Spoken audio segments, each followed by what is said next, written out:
fine. Well then, ladies and gentlemen, welcome back to some fantastic schmantastic d20 Urban Arcana adventures. I apologise, but we're currently down 2 players. Eventually we'll only be down 1 player. Rob/Sandra is not available. He's off doing base stuff. And Nyx is going to be around in like another half hour or so, but we're going to get underway because his character gets introduced later on in the game anyway, because it's his new replacement one after the last one got kind of fucking owned. Yeah.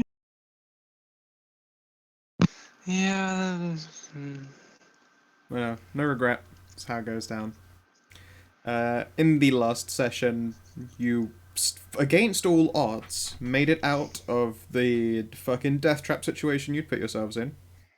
And not only that, you managed to get out, and with all the evidence of who the fuck you are and all that stuff. You'll need to have your identities replaced, which I believe has already been done, or was being done. It's in the process of being done. It's in progress. Because those old identities are burn and forget now. Yeah, those are unusable now. But regardless, you got out. All is well. Also, come to think of it, a thing in the handbook, the Urban Arcana supplement says Shadowkind bodies don't stay around long. They disintegrate after a little bit. Correct. So yeah, they will have. Regardless, they're going to find the loot on Nyx's body, because its body won't be there too much longer. Well, it's already done and dusted and happened by this point, but you know, they become shadowy stuff and end up back in the ether, the planes from which they belong, and then off to their deities. Because I think the explanation is basically like Urban Arcana exists tandem with either Pathfinder or 3.5 is like the Shadow Realm itself, but a low-ish magic version of it. So then you go by all of their planes and gods' rules and all that shit. Oh no! From the way, like I was watching your first episode the other day. Yeah. And I think from what you described, what it seems like is Urban Arcana is this world is basically Shadowrun, but is just like in the very first stage. That is a good way to put it. But the reality is, it's not goblinization so much as it's everyone who is a Shadowkind who wasn't born here is from the other side of the Veil, and the other side of the Veil is essentially a fantasy land. Which is why, an elf will turn up in this world, but they don't start with knowledge of like guns and stuff, because I'm pretty sure they don't tend to exist in the reality of their old place. Indeed, they can't remember most of anything anyway. Sort of blank slates them, so it's easier for them to relearn everything modern world side. Aren't these like tears becoming more frequent? They are becoming more frequent. It's very true. Which means eventually, it implies that there's some kind of like merger, possibly. Yeah, it either has to start slowing back down again soon. Or it will continue exponentially. To accelerate exponentially until there's you can't just Shadowkind everywhere and you can't hide it anymore. Yeah. Like right now, when a rift opens up, sensitive people can sense it. Like that's generally how it goes. Either Shadowkind can sense it, particularly if it's happened nearby them, and those are the kinds of people who will secure you jobs. However, like even a non-sensitive, if a rift opens right next to them, it's like that cold shiver down your spine that doesn't quite go away if they're really, really close to it. You know, that old like action movie trope of you look down an abandoned alleyway, and for some reason, despite the fact there's no breeze, like leaflets and papers are being kicked up, and then there's like a little rumble. Like that kind of thing starts to happen until eventually, yes, it becomes impossible to hide, and the public has to know. And then the public gets angry because they'd already been there for fucking ages. Yeah. And there's this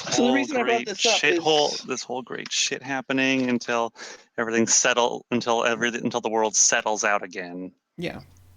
Eventually. So the reason I brought the body vanishing thing is because I was rewatching session 2, and we found a dead Shadowkind in the outhouse there that was dead for a couple days? Yes, he was snake blooded as opposed to an Snake actual shadow kind. Like, think more magical mutant in his case. I think in this snake blooded are technically shadow kind, but he wasn't being treated as one. Okay, I was wondering about that. Yeah, it's not an issue for him. He like a lot of agency folks aren't going to be 100% pure blood. And shadow kind of human / Huanti. Or at least I believe that's how it works out. They're sort of like a caste as well. Anyway, yeah, so eventually you recovered Drimnar Castle. You cleared it out of its ghosts and discovered a nicer ghost and the groundskeeper. I don't know, are their names visible on their little icons there for you? Yeah, they are. Yep. Gargrel. Yeah, Boudica Gargrel, aka Bodhi. She is the groundskeeper. You have a number of rooms to build up. Everything is in different levels of disrepair, so, like, you know, these DC costs are generalized, but you can make cases in some places for, like, it's not perfect, but it works. This room is now usable, and do it for cheaper. Or you can go with the full case. In it you have 6 bedrooms, a number of them are double bedrooms. I'll decide on numbers, whichever ones are completely at random, but it means it doesn't have to be one person to a room. For instance, in the case of Dirk and Shade, she'd probably want to continue to share a room with Dirk, what with the if he's not around she'll die thing. Yeah. And I imagine, let's have a think here, Hassie's a big gal, usually. And some of you have kiddies on the way. Yes. So, yes, 6 bedrooms will all need maintaining. You're going to have a portion of Nyx's money, because it will have been the day after you clear this castle out. A deliveryman turns up, and who would be, like, on location while this place is being fixed up? Probably not Mahara, because she's in her apartment with the egg, doing things. Dirk's entirely invested in the castle, so probably him, actually. Okay, then. Dirk at, it would have been some point on the next day, a delivery truck comes up to the front of Drimnar Castle, and it appears to be some form of deliveryman. He's got a particularly large crate, and it's been sealed over. Like, every edge of this crate is covered in packing tape, sealed completely airtightly. The guy looks a little bit disheveled and tired, and, you know, he's looking around mildly nervously, and he's got a clipboard. And it looks like he wants to walk up to the front of Drimnar, but you've probably seen him through one of the windows while doing. I think you have, like, a basic maintenance knowledge, so you're probably clearing floors and cleaning stuff so that it can be replaced and all that shit. Probably a little more than basic, but yeah. Okay, so yeah, you see him. Do you want to let him walk up to the front entrance, or do you go down to him? I think I'll meet him halfway. Alright, cool. When he sees you walking down, he seems a little bit nervous at first, but are you going armed? Hell no. Okay, great. Yeah, when he sees that you're just a big dude, but not wielding some kind of horrifying weapons or ready to give him such the thug as treatment. the ghost-busting sword. Yeah, you haven't walked out of a castle with a sword strapped to your back, I take it, to meet a UPS guy. That would be a surreal moment for that guy. If he does it dressed as a knight as well. Oh, that would be good. Yeah, he looks at you and goes, hello there, have you that seen... actually would probably be less intimidating. What, if he came out just as a knight? It would probably make like, him think it's just cosplay. Some weird, I don't fucking know, Ren Fair guy? Yep. I mean, it's a castle. The old That's Christmas Ren Fair. Yeah, he comes up to you and goes, hi there, I've got a package for a Nyx Lavellum. Oh, yeah, Are you a friend of his? Yeah. Oh, sure. Shit, do you think you could sign for this then? I need to get out of here now. My boss will be wondering where I've gone. Gotcha, and he'll sign. Excellent. Cool. And he will... Not cursive, it's just Dirk. Dirk. He looks at it and then looks up at you, but then just like, fuck it, whatever, that's fine. He'll stow it away in his coat. He takes a quick picture of you, or do you try to stop him or anything? No, I don't. Excellent. He takes a quick picture of you, and then he goes up to his little van. He pulls out a dolly, very, very, very carefully pulls this crate onto it. And then we'll roll it over to you and says, do you want a hand getting this inside, or, you know, saw yours? I got it. I got it. Okay, cool. Do you just, like, lift the whole thing off of his little push dolly? Yes. Alright, make a strength check for me.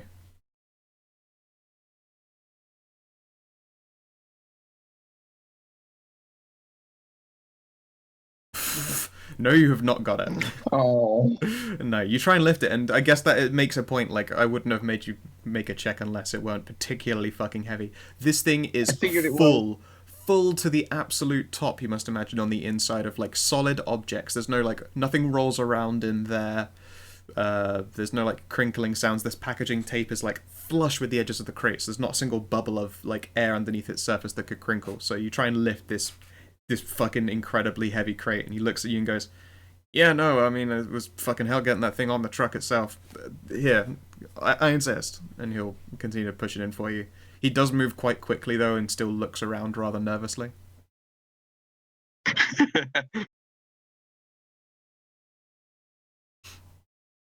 But, Wait, what? Yeah, he'll wheel it inside for you on the dolly, because it's all of his. Thank you. It's all still does. Yeah, it's so fucking heavy. No, Mahara's got them. She's made a Bishojo Girl dildo wall collection. Best collection. Yeah. It's pretty great. And yeah, when he's dropped off the crate, he is gone like a flash. He's like, okay, great, yeah, great, gotta go. Have a good one. You too. I wasn't here. Then he drives off. What you gonna do? Weird, and I'll make sure no one outside can see, and I'll open it up. All right. I mean, you're inside now. The room's still like damaged, but you've stripped a lot of like damaged wall paneling and shit away, so that it's looking even more bare bones now that shit's being replaced and furniture needs to be moved out and all that lark. So you pick a clear space of floor, and yeah, you'll probably need some kind of cutting implement to get the packing tape off, but it's not an impossible job. It also appears to be nailed down, but you know, you're strong enough to just like thunk and yank the top of this crate cover up. And there's a rather familiar smell. It's something you've probably smelled before. It's like a kind of gunpowdery smell, and what you're looking at are like these it looks like a lot of plastic bricks that have been wrapped together. Mm-hmm. And there's also a very tightly nestled like baggie of what looks like metal cylinders, and a big it looks like a trigger panel, and it's got a number of switches on it. There's also another like a smaller case. It looks like a tin money case. Oh. Upon inspecting the case, you can see that it contains the bank details containing about it's an account with I think 5 purchase DC in it. Oh. You realise that it's something that Nick's probably arranged for when he knew about this castle, but you know, wasn't really around to get it to fruition. And I'm telling you right now, this is in character. Nick's entirely planned to do this, no matter what the cost came to. You have a crate full of very, very high explosives. That's right. They have been they have been acquired through the blackest of black market channels in order to get them there. And they're just like a fucking like shipping crate full of C4. Essentially, yes. Yes. Along with 5 purchase DC that you'll be able to help do for rooms. And Stray told me he was planning to blow up the whole castle if we tried to take him out. Yep, he was going to put C4 in all of the walls, and then if the day came that you all tried to turn him in, he would blow the fucking castle up. But he's not around, and you get all those explosives. He's gone now, and we have... Oh, no one had better find out we have this. Yeah. Oh, that would be really bad. Yep. So, Dirk, you're like alone in here, and I mean, Dirk isn't the smartest guy, but even you should be pretty fucking certain that this is, you're looking at a big deal. Yeah. Like, it is enough explosives to destroy this castle. The fucker. And yeah, also 5 purchase DC, which you can use to help sort out the rooms. Nice. The 5 purchase DC was essentially so that he could adjust, quote unquote, readjust the rooms so that they had some walls with explosives hidden in them. God. That's like that fucking thing from the. That's like this one moment from the Dresden Files. Oh, At which point, I'm gonna call Dr. Hunter.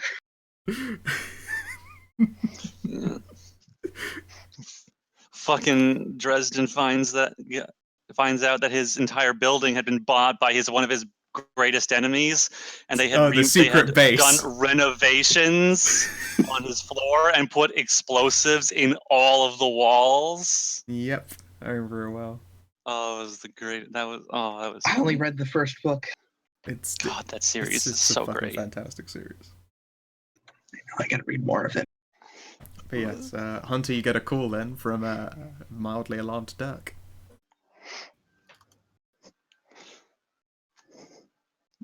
A call from a mildly alarmed Dirk. Yes, Dirk. Can I help you? Yeah, I just got a package at the castle. Apparently sent to Nyx. Okay, I'll see if I can arrange some counseling for you. No, it's not dildos. Believe me, I'd be fine for dildos. This is explosives.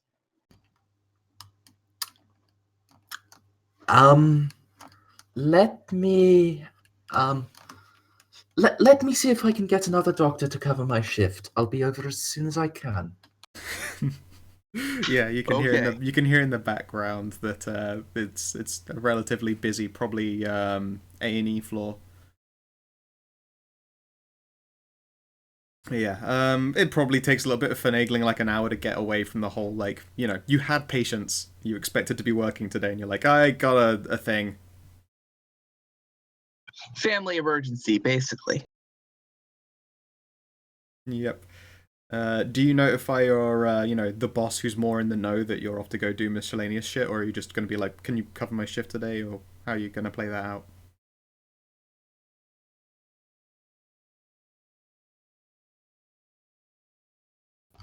Yeah, he'll probably be more receptive if Dr. Hunter says it's to do with the side business that he's in the know about.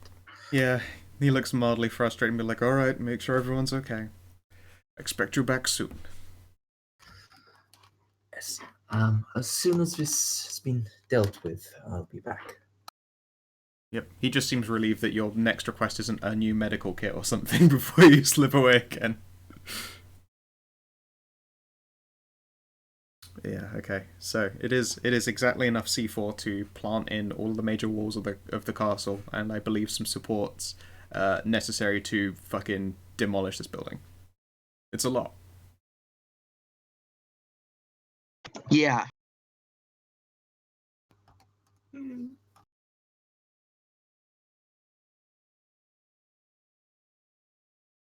So I'm pretty sure neither of you know how he could possibly have gotten this. No. Right. So this is a problem. Clearly. A really big problem. Even I know it's this big. I just wanted to be sure. All right, It makes sense. I'm not smart. I know.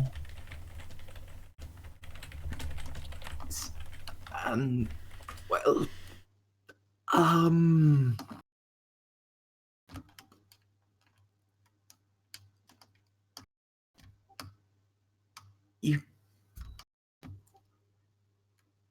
you know what? I think we should call him a hero. Yeah. This isn't something we can deal with just the two of us. Yeah, you could make it if you try. I just wanted to call you first.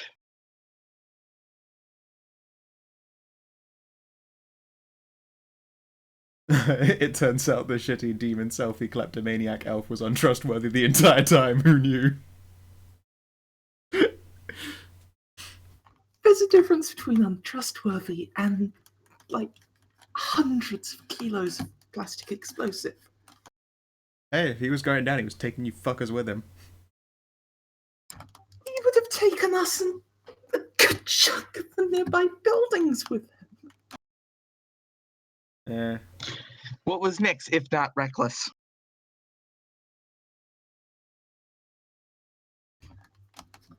Right. Do you try to do any kind of like identifying of sources or stuff for this, by the way? For now we're just going to call Mahira. Yeah. Alright, role play away. I'll leave that in your hands. We call Mahira. Here you get a phone call. It's Keenan mute, isn't it? Okay. It's gonna ring for a couple times, and then she'll pick up.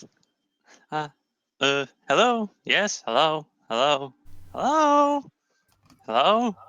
Who's there? Hello, Mahira. It's Dr. Oh, Doc. I was just gonna call you. Can you come by the castle? We've got a package for Nyx, and it's not the sort you're thinking. It's please just I should come hope by. not. I don't have much room on my shelves.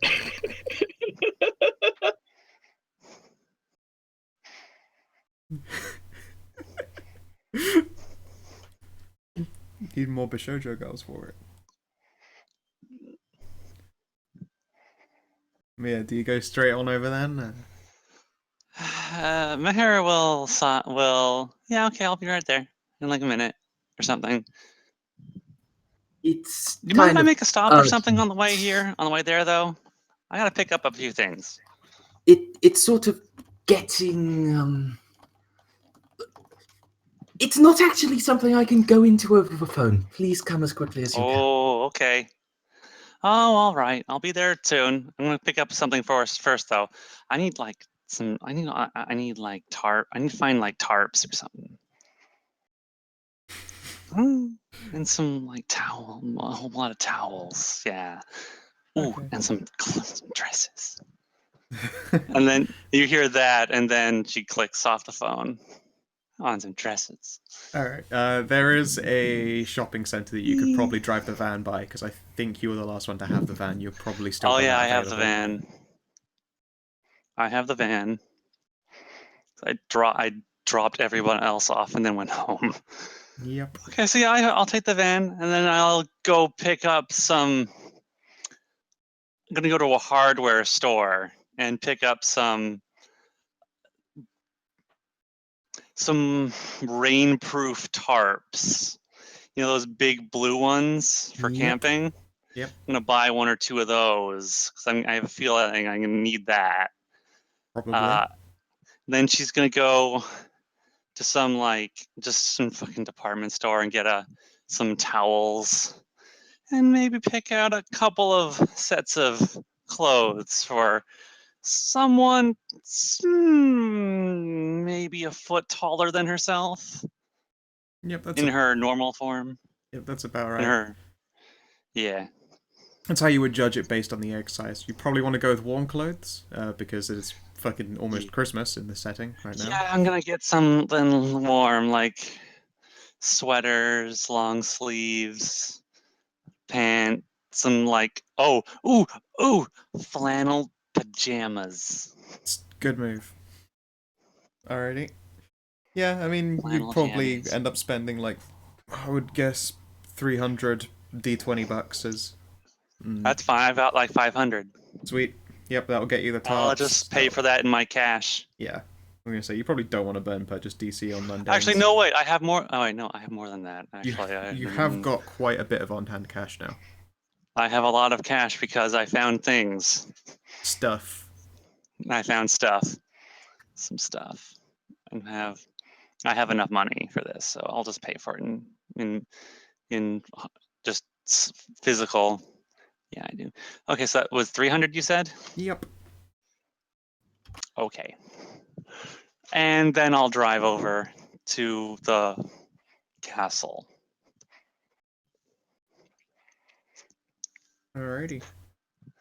Oh, should I pick? Oh, should I pick up some stuff on the some food on the way? Then they'll be hungry. I don't know. I'm kind of hungry. I'm gonna go to Subway. And when I'm almost there, Mahara's gonna just fucking turn the other way around and go to Subway and pick up some some like 5 footlongs. Yeah, all right then. Then she'll go to the mall. Then she'll go to the fucking castle. All right, you arrive. The whole van smells like meatball marinara subs and stuff. It's some breakfast bacon and all that kind of things. The back is loaded with goodies for up and coming childlanes. Did you put the egg in the van? Mahara can't lift that thing. Oh yeah, right. Good point. That's why she was gonna call like Derek and Dr. Hunter. Yes. She wanted their help with stuff. Yeah. Okay then. You arrive and it's probably, I'm gonna say about 11:30ish by the time you get there. How long has it been since Dr. Hunter called Mahara? By this point, like almost an hour. So almost an hour after you called her, she finally arrives. Remind me, do we know where Mahara lives? Yes, she lives about probably 20 to 30 minutes out. I don't know, actually, how long did you spend doing all this shopping? You could have been longer than an hour. Oh, a fairy could get so distracted. All right, we'll say that it's probably coming up on because you went for breakfasty stuff. So it's still 11:30. Anyway, much longer than you thought she'd be. She pulls up and comes inside with with some bags and stuff. Hello? Are you still here? Yes. Oh, good. She'll wander on in and look around for you guys. Hello? Where'd you guys go? Where are you? Probably In here, Mahara. Oh, are you just in the front entrance? Just in the Great Hall? Pretty much. Okay. Wow, that's a big box. Mahara is just like Yeah. all of the tops and stuff. Or have you left that all in the van and just got knives? Oh, I left that shit in the fucking van. Alrighty. She's got some bags, some Subway bags in her hands. You went and got lunch? Probably like a 4-pack of like drinks as well. Maybe. I brought some for you guys. I thought you might be hungry. Thanks. Now help us figure out what to do with these explosives. Explosives? Ooh. Yeah. And she'll look over. Apparently Nick's ordered some explosives to ring the castle up, I bet. She'll hurry on over looking excited, and we'll look in and we'll reach in and pick one up. Is this C4? Hi, Nixie. Hey. Hey, Nix. Right now, people are dealing with the fact that just in-game in this morning, a large sealed crate turned up full of plastic explosives for Nix. What? Wait, you said this came for Nix? Yeah. Where did he find this? This stuff is super illegal. It's a good question. We didn't ask. That's a good idea. That's good. Probably really good. You'd get in a lot of trouble if someone found out we had this. Like a lot of trouble. The delivery guy was like, I was never here. Uh-huh. Yeah, it was enough C4 to blow up the castle and its main support beams. and also any other building. And/or any other buildings, yes, and also 5 DC's worth of cash that would have been used to put everything in the walls after they were all renovated. Like on the sly when no one was around. Jeez. You missed me say the fucker. Yeah. It's kind of, I don't know what he'd want with this kind of shit. Like, what the fuck was he planning to do with all this? Some kind of like domestic terrorism? President of Ireland? Make himself president. President Nix. Well, I mean, like, this much explosive would be enough to take out almost any building. This much explosive is enough to level a city block. This is a lot. Well, I mean, it's probably not a city block. You're looking at all of Drimnar Castle, which is, I think, made up of 3 buildings. All of this also a castle. You could blow up castle walls are really thick and are solid. This is true. Yes, it would. You're right. They would take out a city block made of typical modern housing materials. Yeah, just a couple bricks in each building. Yep. Enough to cause significant damage. Yeah. Oof. Well, we better put this somewhere safe. This stuff, I mean, it's not. Well, I mean, it's C4. It's not gonna go. It's not just gonna go off. So, it's very stable. So we don't really have to worry about it blowing up on us unless it gets like struck by lightning or. Actually, I think you can set this stuff on fire and it doesn't explode. No, I want to test that. I think it requires a very, very localized, I don't know, shock or detonation to make it explode. Can I roll craft chemistry to see if it would survive being set on fire without exploding? Go for it, and I will Google, can you set C4 on fire without exploding? So I probably don't know that much detail. It doesn't. Okay, C4 doesn't require oxygen to burn, so which is a slow release of energy over a very long time. Whereas C4 needs to be blown up with a short, sharp, like, burst of power. To turn on a car, for instance, your 12-volt car battery has to pump out 200 amps of power. The reason the battery does this is because it's only really, really, really short time. Same concept here. So yes, you could set C4 on fire, and it wouldn't blow up. It requires something akin to a spark plug going off to ignite it. A very small, intense, localized burst of energy. Yep. Like like from an electronic detonator. Yes, you happen which to is have no doubt in this box. Yes, there is a controller. Not only that, the controller is set up with a multitude of channels, so you can even tune the little like wireless blasting caps, which is in a bag. There is one for each C4, and you can switch them to one of 6 channels each. So this is military grade. This stuff is really cool. Like, this would be really handy to actually have, just in case we really need to make a very quick exit from a building. Yeah, this would have fucking solved that problem. Man, this would have made that fucking taking out those guys last couple days ago real easy. I mean, holy crap, we had rooms underneath them. Oh, we could have just stuck these to the ceiling and just fucking walked out of there. We could have done. We would have been so easy. Gotten what we were there to get. Oh yeah, that's right. We had to go get something, right? We had to get a thing. Anyway,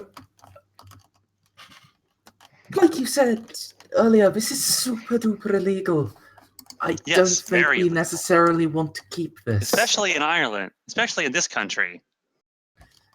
Yes, I don't want to be branded a member of the IRA. Yeah, this is like, you're looking at high treason in a box. Yeah.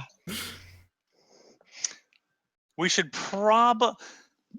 I know what we're gonna. I know. We have a sense to give it to. I know what we should do with this. We should get Bodhi to. Was that her name, Bodhi? Yep, Bodhi. Bodhi. We should get Bodhi to dig a hole, like a deep hole in the yard, and we put this box in it. We put this box in the hole and seal it up. That way we know where it is, and it can't, be found too easy.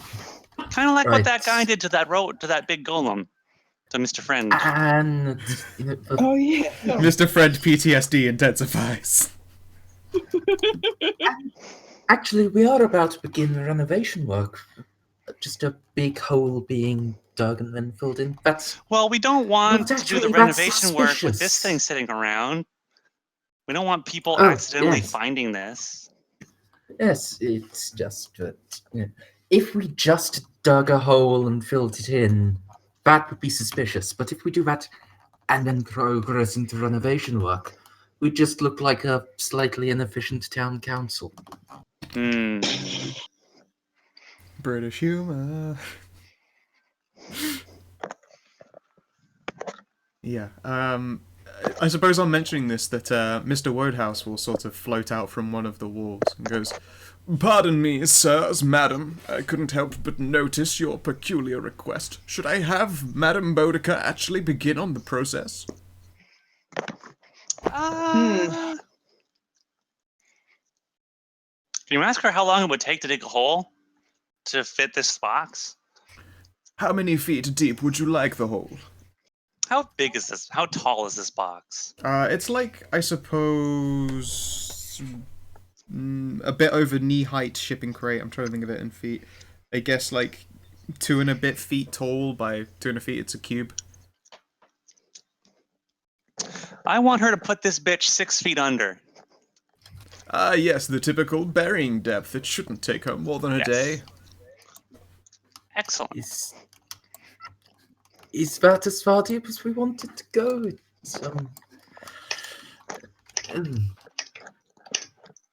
That's deep enough. Well, 6 feet is generally deep enough where a dog won't sniff it out. Probably. It would also be safe in case of the freak accident of maybe a lightning strike goes off near it.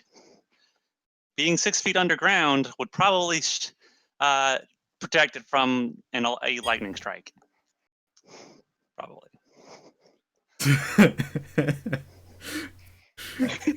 Nick, somewhere in the Shadow Realm, amongst your actual, like, deities or the planes of existences where your body has gone to, you sense annoyance. Something's annoying you and you aren't sure why.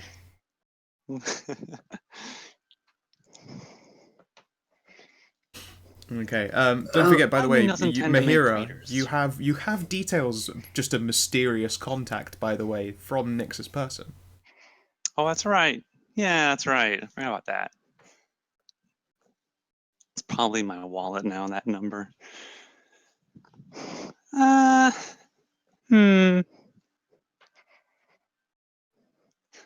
guess it looks like Nyx was into some really shady shit. I mean, I can't even imagine where he would get all this. Like, my God, where did he get all this? I barely know where he gets his dildos.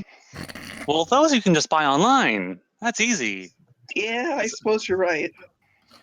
There are probably places where you can just buy this online. No, not this. Well, I mean, you'd have to go to some pretty dark places. But suggest that you are, in fact, not a crazed bomber and are instead a legitimate demolition company, then this is really black market stuff. So, I don't actually. You know what? Probably best not to think about where he got this stuff from and just try to deal with it. I mean, yeah. He got that stuff from baddragon.com. Come on, we already went over this. Oh, the C4? Yeah, that's a very bad dragon. In fact, it might very well be that an actual dragon, an actually bad dragon, gave him C4. There's bad dragon and then actually baddragon.com. Oh well, this. Mahira will take the smaller box out of the bigger box and put the banking stuff aside because we want to keep that. Is there anything else in this box other than the explosives? Oh, by the way, Mahara is totally going to take one of those bricks out and just put it away. Mahara. Just in case. What? You know what'll happen if you get caught with that. I'm gonna hide it. It could come in real handy. For what? Blowing shit up. Blowing shit up. Okay. When would it actually be useful for you to blow something up? Well, if we really need to get through a wall, like a big wall, or a really, really heavy door, if we need to escape somewhere, that might be useful. Or, if we just so happen that we need to blow something, like destroy something, I don't know. There are many things that this could help out with.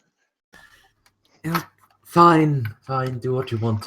I don't know anything about it, but We could. Oh, I know exactly where I'm going to hide this. Please don't tell me. All right. At that point, Bodhi will sort of slink in through the front door. Hey guys, you wanted something? Hold up. Yeah. Yeah. You see this box? Yes, I do. We need it buried 6 feet underground. Is there a body in it? And she'll like peek over the box. Oh, what's this? No, don't touch those. Okay. And she'll settle back again and adjust her hoodie. It's just say it's contraband, and we okay. need it to be hidden. Okay. It shouldn't take me long at all. Would you like a nice flower bed planted over it? Ooh, that sounds great. Oh, hey, you want a sandwich? Unless it's full of minerals and stuff, I'm probably not that bothered. But thank you for the offer. Oh, okay. And this is probably the first time you've seen Bodhi up close. She is about 4.5 feet tall, and her body is made of pale grey stone. Like, it looks like she's made up of stonework. Like, you could take a brick out of her, except it's all one contiguous piece. It's more like patterning. Her eyes are a deep beaming yellow, and you can see that she's got like a neatly trimmed fingernails, although they constantly appear to have some manner of dirt underneath them. She has a belt which has a couple of trowels on it, and there are like even runes on one of the trowels. It looks more like it could be used like a weapon as opposed to a digging implement. It's probably a very good digging implement too, though. She has a long prehensile tail that sort of creeps out the bottom of like a long waterproof hooded jacket that she keeps tied up and closed. As for a chest, it's probably around a C cup, and she's got plantigrade legs of a sort of dragony in nature with 2 stone toes and 1 back toe. Ooh.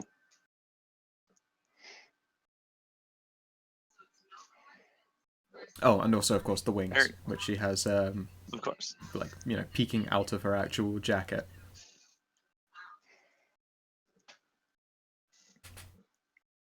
And, yeah, she'll look over the box and probably help crate it back up again for you. Did anyone take out the tin full of dosh? Yes. Sweet. Yep, she will place the crate on and just with her bare hand just, bang, bang, bang, and puts the nail back into the top of the lid and does that for each one. Makes a vaguely stony sound. Oh, thank you. And then, let's make a strength check for her. I won't show her mod. This is pretty heavy. Need some help? Yeah, I bet.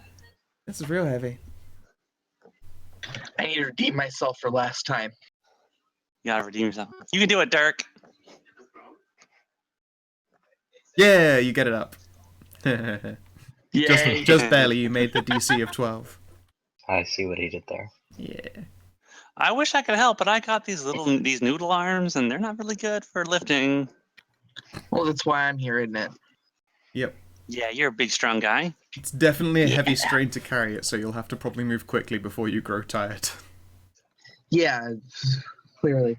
She'll guide you out the front door and towards like a currently unbedded flower bed. Like there's it looks like she's going to put in winter bulbs soon, but right now it's just overturned soil. Oh. And yeah, she says that she will get to digging. Thank you. Yeah, well, you didn't waste time on your demon hunter. And I think that's all of that, at the very least. Yes, in the red tin is 5 DC, which you can use towards the rest of building this place up.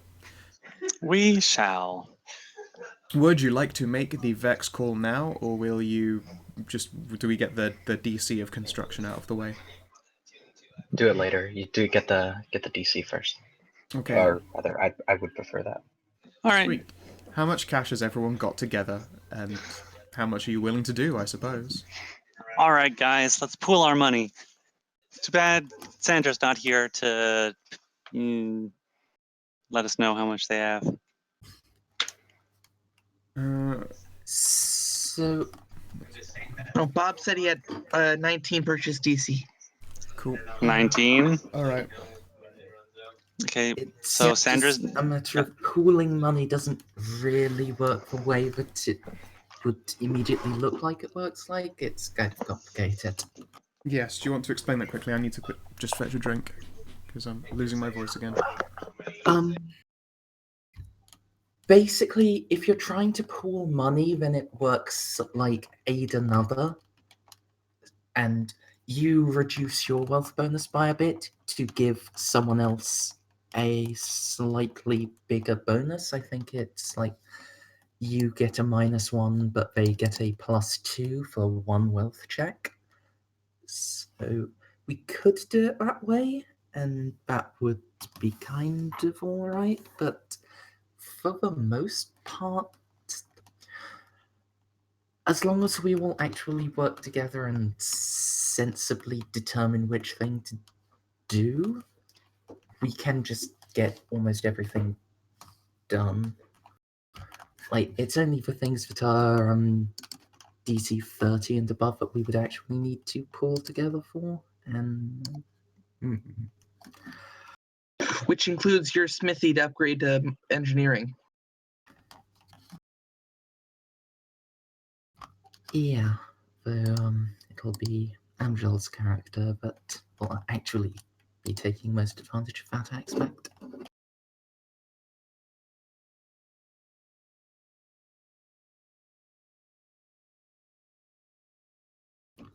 So,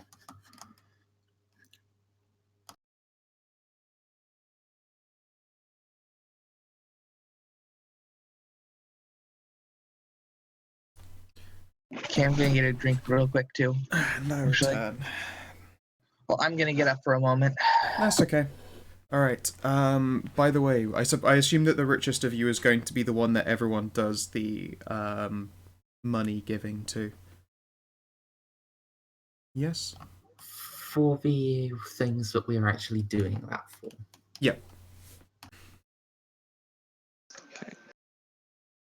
Like, I imagine a lot of this is just going to be within your Take 10 equivalent, so it's just -1 DC for each room. And then you'll have someone else aiding either you or whoever else is richest. Unfortunately, most of these are above DC 15, so it'll be -2 for each room. Oh, fair. Yeah. Good, at last I'll be able to start taking away some of that way too much money I've given you. Well, I've got 17 on me. Yep. I have 20. Damn. Yep. How much did you have, Mose? 19. Damn. Oh yeah, I guess Duck hasn't really needed to buy things. So Mohaira's got the least out of all of us. But we also have that +5. It's true that the 5 can be used in the same way that a player giving 1 away to someone. So I guess it's technically 5 times you could give someone the aiding cash thing bonus. That's a good way of looking at it. Because that pool is okay to make 0, especially since I don't really want to try and then split the DC uneven ways for just people to add to their funds. Yeah.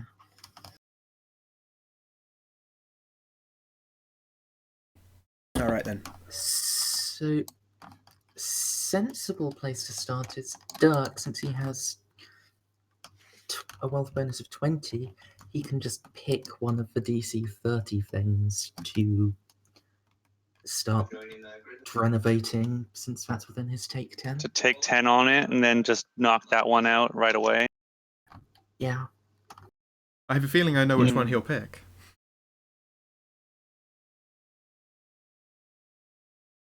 I'm actually thinking the Great Hall. Yep. Okay. Is All right the one then. you're thinking? Actually, I thought you would go with the modernized smithy so that it can engineer weapons and stuff.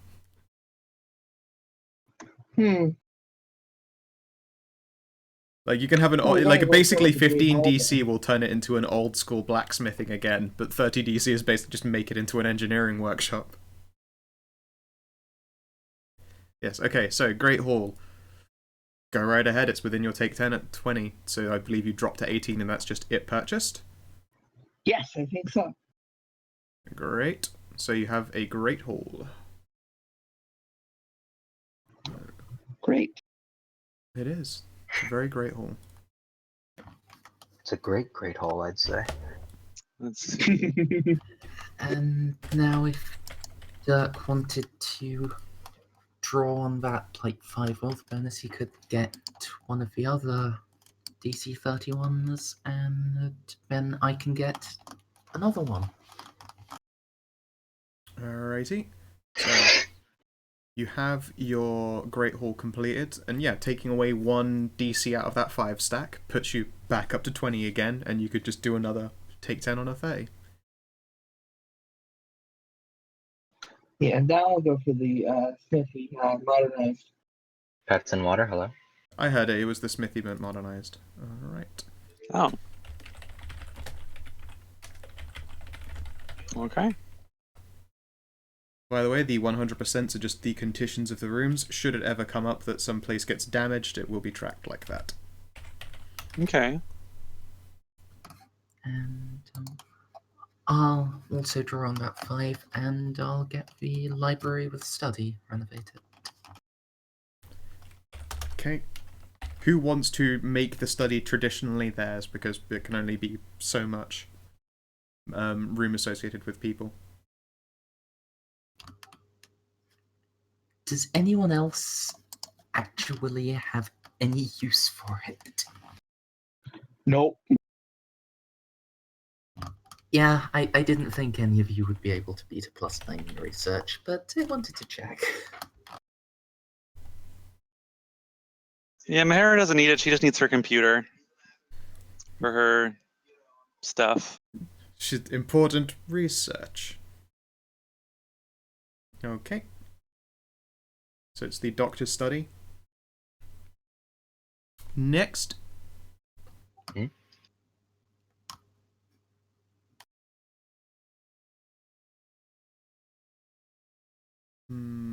I think then, yeah, the other 30 is the 3-cell dungeon, and then the large kitchen is 28. Yeah, a kitchen is more important than a dungeon. Yeah, I don't think the dungeon's the least important thing on this. I'll just knock out. I mean, I don't actually. You know what? I don't even have to. Once again, Nyx is rolling in his grave. I'll do the grounds. That doesn't require anything. I mean, that's a 10. Yep. Grounds, 100%. Hiding C4. I will take 10 on the armory. Sure. Are you going to have some of the... Do you even need it? Sorry, the dungeon... the Nyx DC? I don't need it. Okay. It'll drop me down to 15 wealth, though. Okay.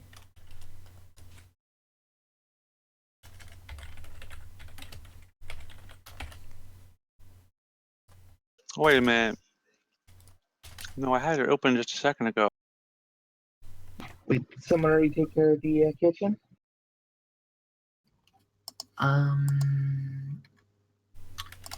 Yeah. I'll need to either roll or draw Nick's DC, but I can take care of kitchen, which I can do it with next DC. Actually, the wealth bonus decrease is only 1 point. it's 2 points. Is it? 10. Yeah. If it's 10 you higher, it's 2. always-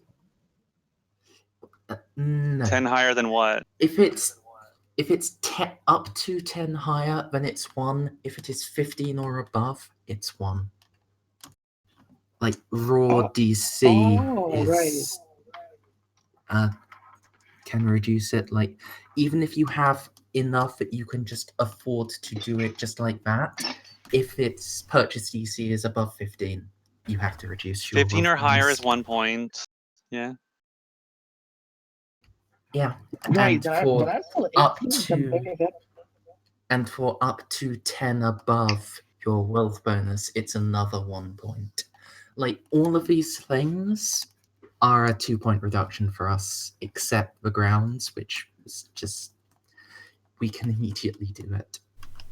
Well, wait, when I paid for the 30 DC with my 20 wealth bonus, wasn't that only 1 then? No, that would be -2. Okay. Okay. Yep, so you did the kitchen there. I don't get where you're getting the second point from. I'm not seeing that. It's just naturally built onto purchasing things. If it's of a certain price, it's always going to cost at least 1 out of you. Yeah, because purchase DC isn't just raw money; it represents buying power. And when you spend over a certain amount of cash, it's gonna affect your buying power, even in the short term, which is how story-wise it works.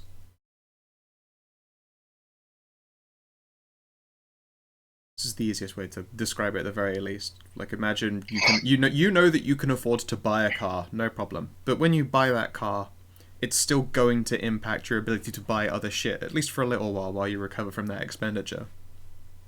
Okay.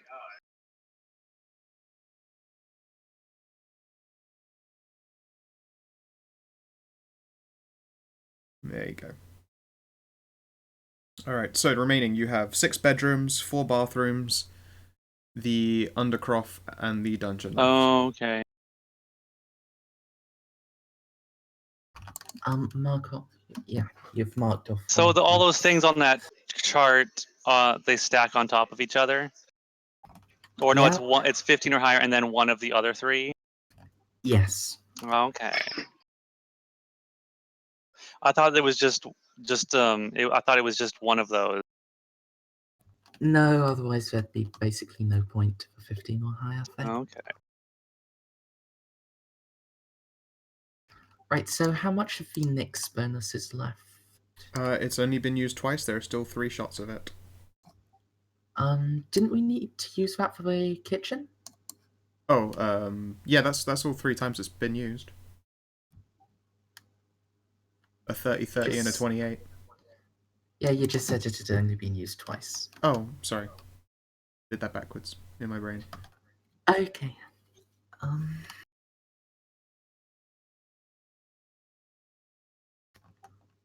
Right, I'll immediately do a bathroom. Okay.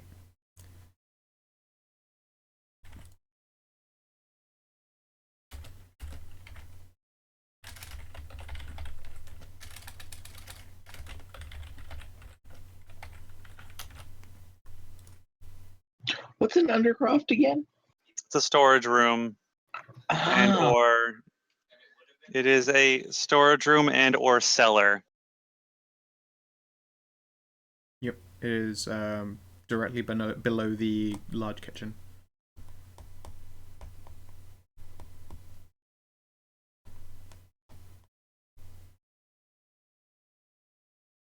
Alright, so that's 1 bathroom. There are 6 bedrooms and 3 bathrooms remaining.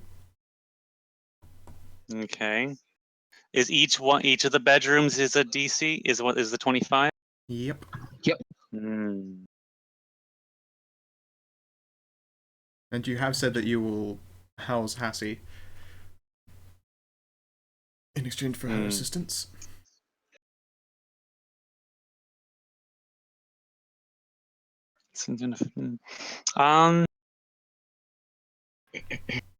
I can take 10 and do one of the rooms and drop myself down to 13.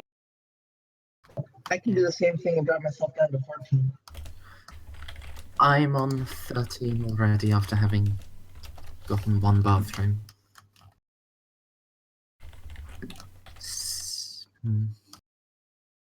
Like, I mean, the minimum you can get away with is 4 bedrooms. That way you can have Dirk and Shade, Mahira and Babby, and Hassie, and then it would be Hunter and Sandra sharing. You'd probably want 5 because Sandra will eventually have a kid, and Hunter probably does not want to share. Yeah. I'm taking care of 1 bedroom right now. Okay. Sandra hasn't put up anything either yet, so. Yeah, Sandra can take care of her own room. Okay, so that will be 2. And Mahira was you also outright getting 1 there, Kina? Yeah, I did that one already. Okay, that's 3 rooms. I'll take care of Hassie's. Okay.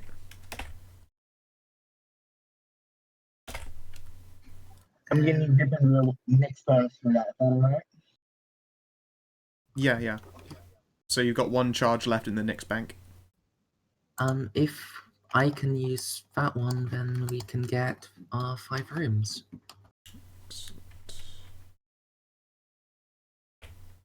Alright.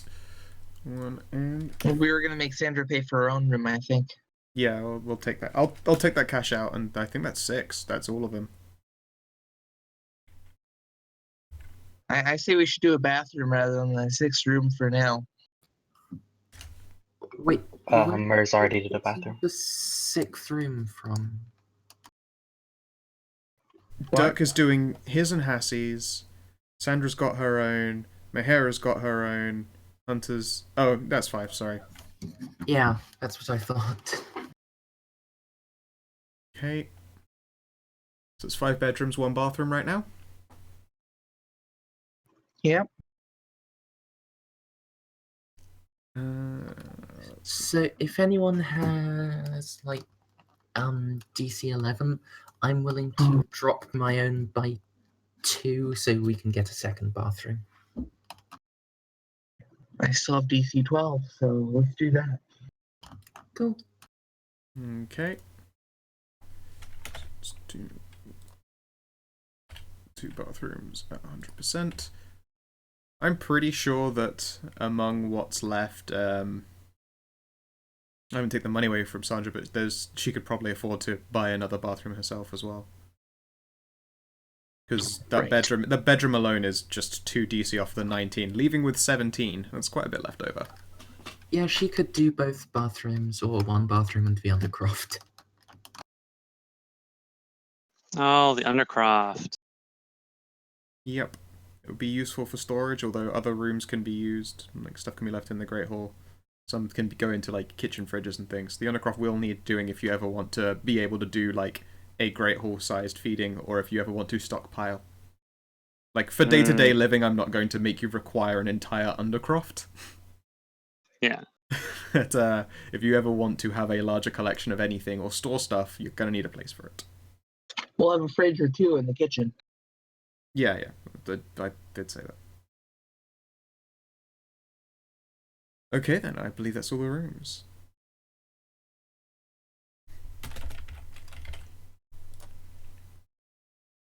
Yeah, we don't need an undercroft for now. Yeah, we'll need that later.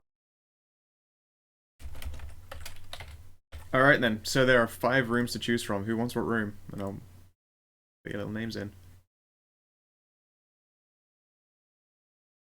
I assume we have a map? Yeah, whichever one wants 2 people in it, I'll say it's one of the 2-person rooms. I'm not exceptionally fussy when it comes to that. I think 3 of them are meant to be 2-person sized. Well, I'll take one of those 2-person room ones because I'll have a 2nd person with me. I have a 2nd person with me too.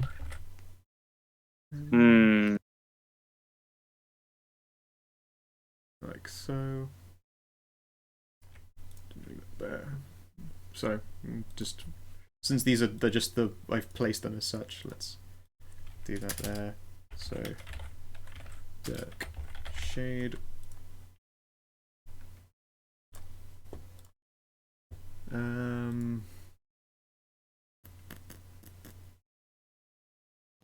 Sandra also needs a 2-person room. Oh, in which case. Cassie is also very large. She'll do for a one, but like these are still like castle bedrooms, so they're pretty fucking big. Oh.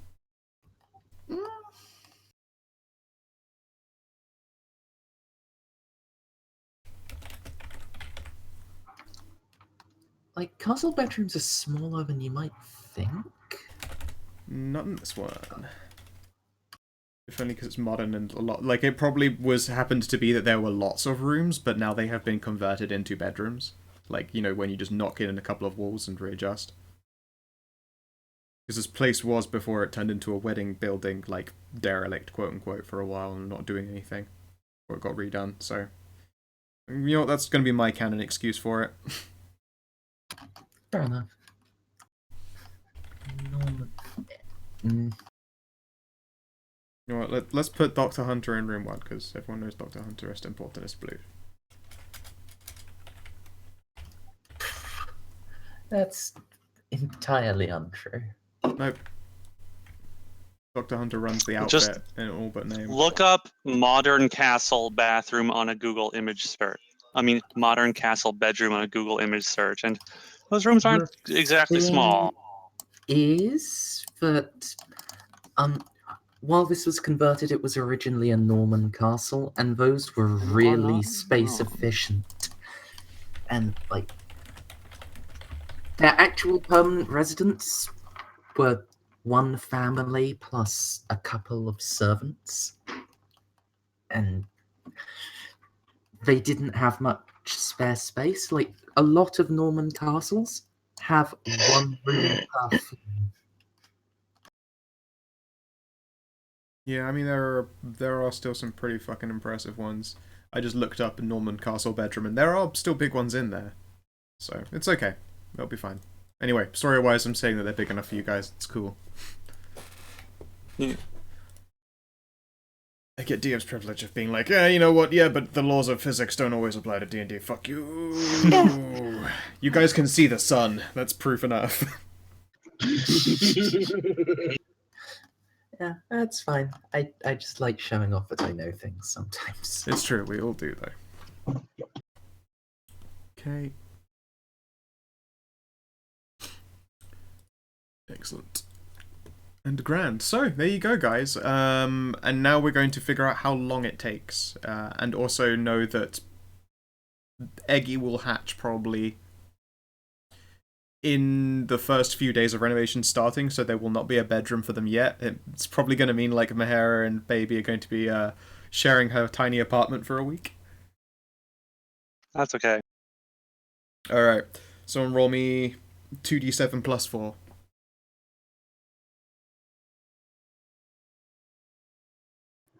2d7 plus 4? Yep.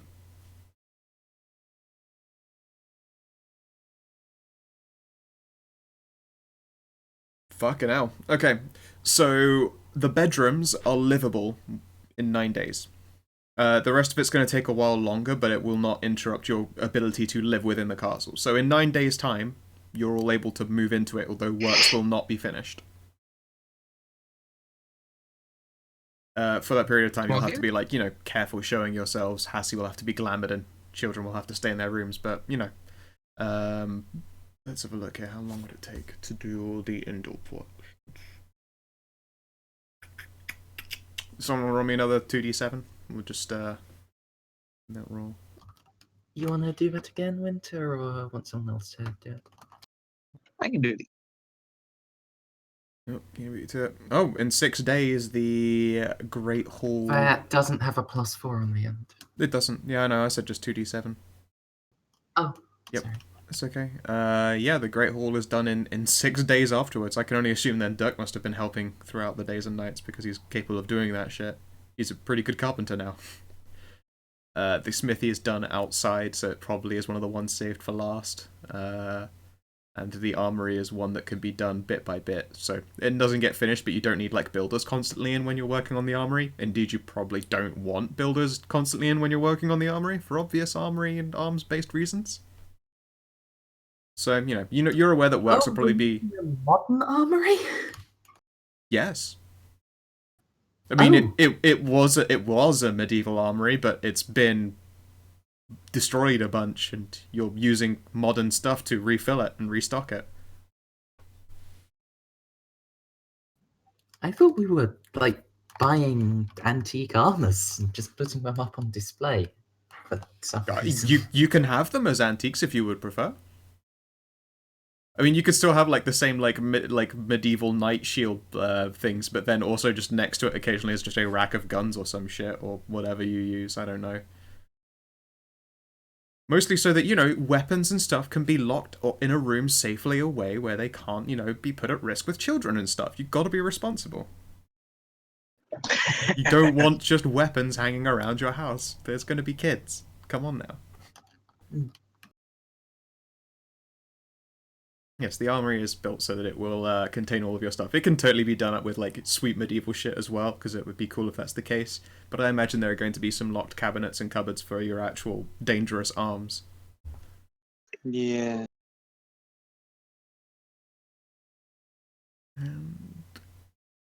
Yeah, the library is probably the last one to be... Well, no, it's not the last one to be finished. It's not too hard to get it fixed up, but it probably takes a while to get a nice collection of books going again. A number of them were damaged in the process. There are, however, still some old ones that you could possibly start looking through. Especially if the Fae were involved. They might have some really old, interesting books hanging around there.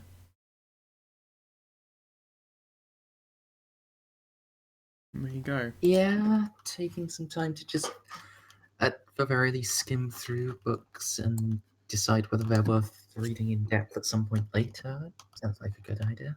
Yep, it's the kind of thing that you can assign downtime to, like, basically doing old research and stuff, and I will eventually give you things like improved knowledge checks on Shadowkind related shit.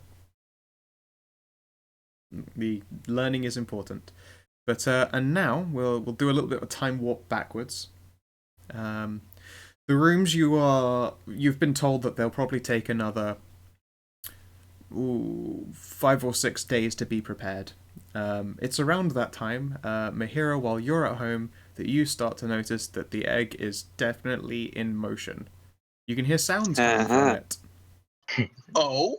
It no longer has like the veins pressed up against the surface quality of them, so they've probably become the child by this point. Hmm. You're aware that it's probably going to happen pretty soon. You might want to get some friends in to help you set up.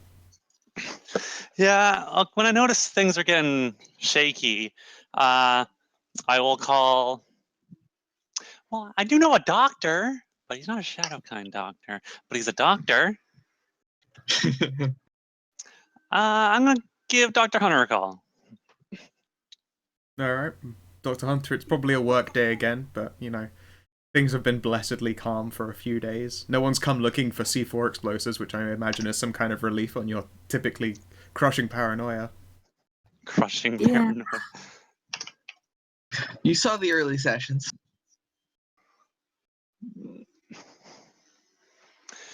Oh. Hey, Doc. It's Mahira.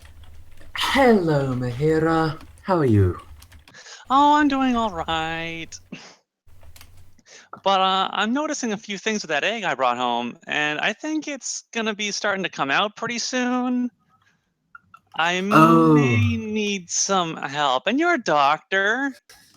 Yes. It's not today, probably not today, but probably in the foreseeable future. If you can come over after work and help me set up, that'd be great. I got a bunch of tarps and towels and stuff.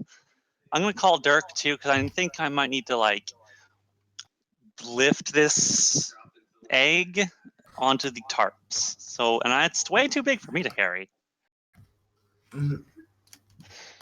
If you're sure it can wait, it is a bit of a slow day today. Yeah, if you can come over after work, I'm sure it'll be fine. Okay. Call me again if anything changes. Sure.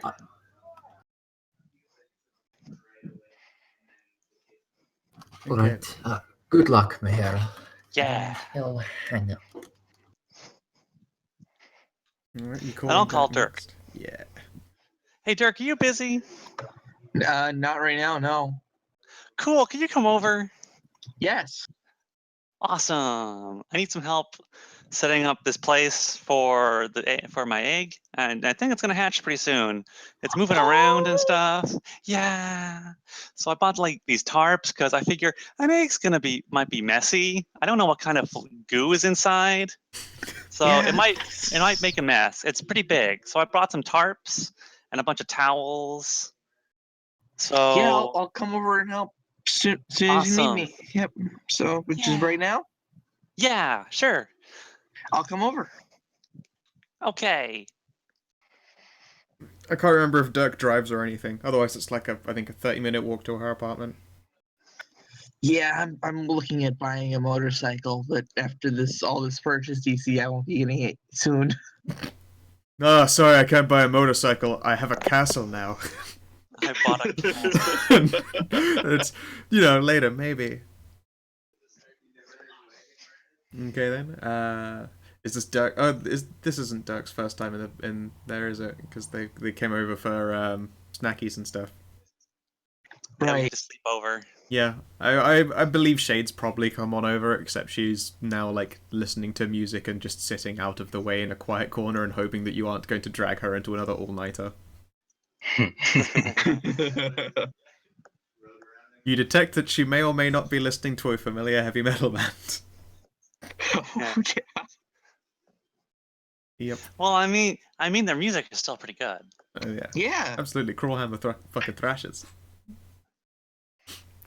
In fact, you know that they thrash in real life too, so if anything, they've gotten cooler and more metal. They're even cooler than I didn't even want to hurt them. Yep. Yeah. Okay. Yeah, Dirk, you see that the egg is in a bundle of like electric blankets and snuggly things, and it's covered in like cupcakey stickers. Oh. I've been taking really good care of it. Yeah, you have. Good job. Okay then. Presumably you take your absolute time moving the egg as opposed to just trying to huck it. We will move the coffee table and the chairs to the into the sides, and we'll lay out these big blue tarps. Okay.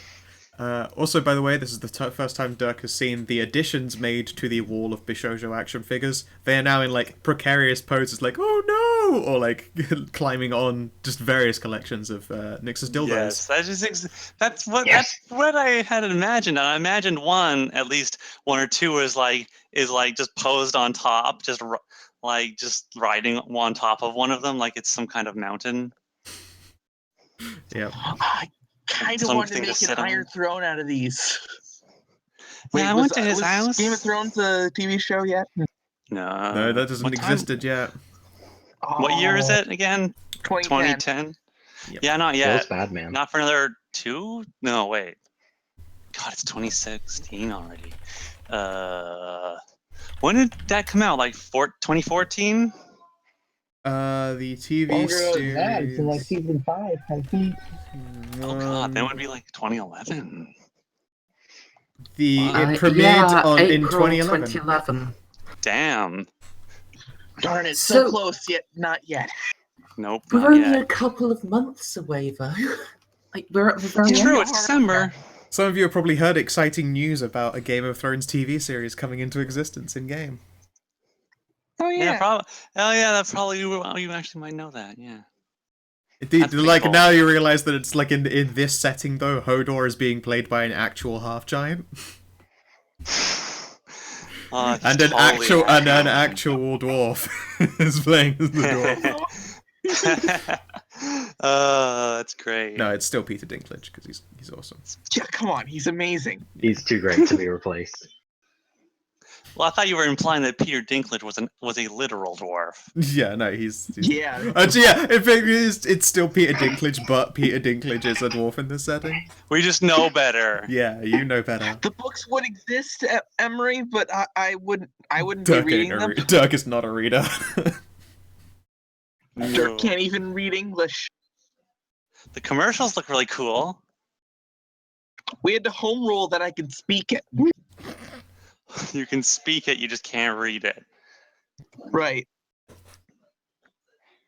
If someone writes something in Orcish, you're there. Sort of. Vaguely, yes. I mean, you have the understanding of written Orcish, it's just that that's never going to come up, because they don't tend to write. They do have a written language, but it's usually, like, in the form of warning signs. Yeah.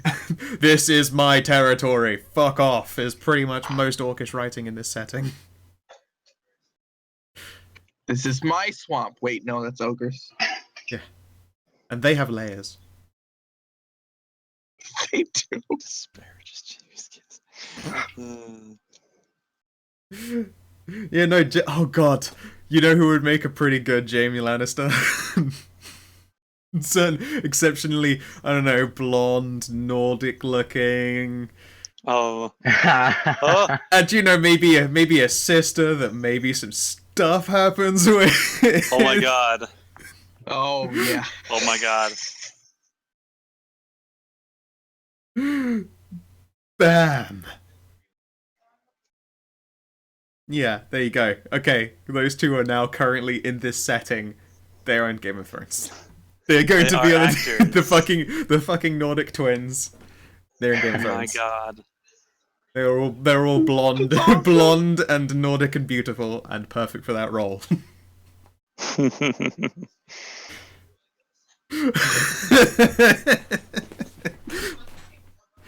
Instead, Dr. Hunter's like the biggest fan. He's been inside me. He probably wouldn't say that in front of anyone. No, of course not, but you know you're thinking it. He's a star! Yeah, and the other way around, remember? That's true, that also did happen the other way around. You were Dr. Love. Okay. And yeah. It's only like probably an hour after Dirk helped move Ego that you're starting to notice that there is the surface of the egg is finally like it looks like it's in its final moments and it's calcifying at the edges so that it can actually be cracked open as opposed to ripped and teared. Oh. And it starts to wiggle. Oh. I will call Dr. Hunter. And inform him that I think it's starting to hatch. Dun dun dun dun dun dun dun. Yeah, Pokemon needs. I imagine Dirk sat there making that sound to himself, watching this happen. Yes, of course.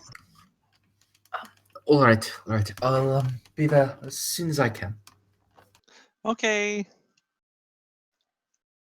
I will get out the towels. And wait. Do we boiling water? What do people use boiling water for when they're like when they're delivering a child? What does that do? I don't even know. Cleans them off.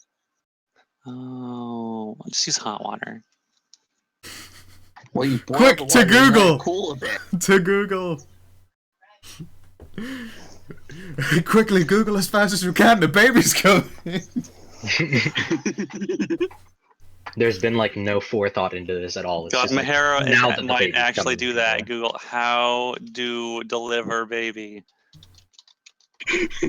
How do deliver baby? Let's see what we get here in results. This is great. Yeah, no, none of those are very good. That's very human right there. You know, particularly guide the mother in pushing. That's not going to work for you. Wonderful. I want that written on a shirt. How do deliver baby? I feel like that'd be a pretty good like shirt quote.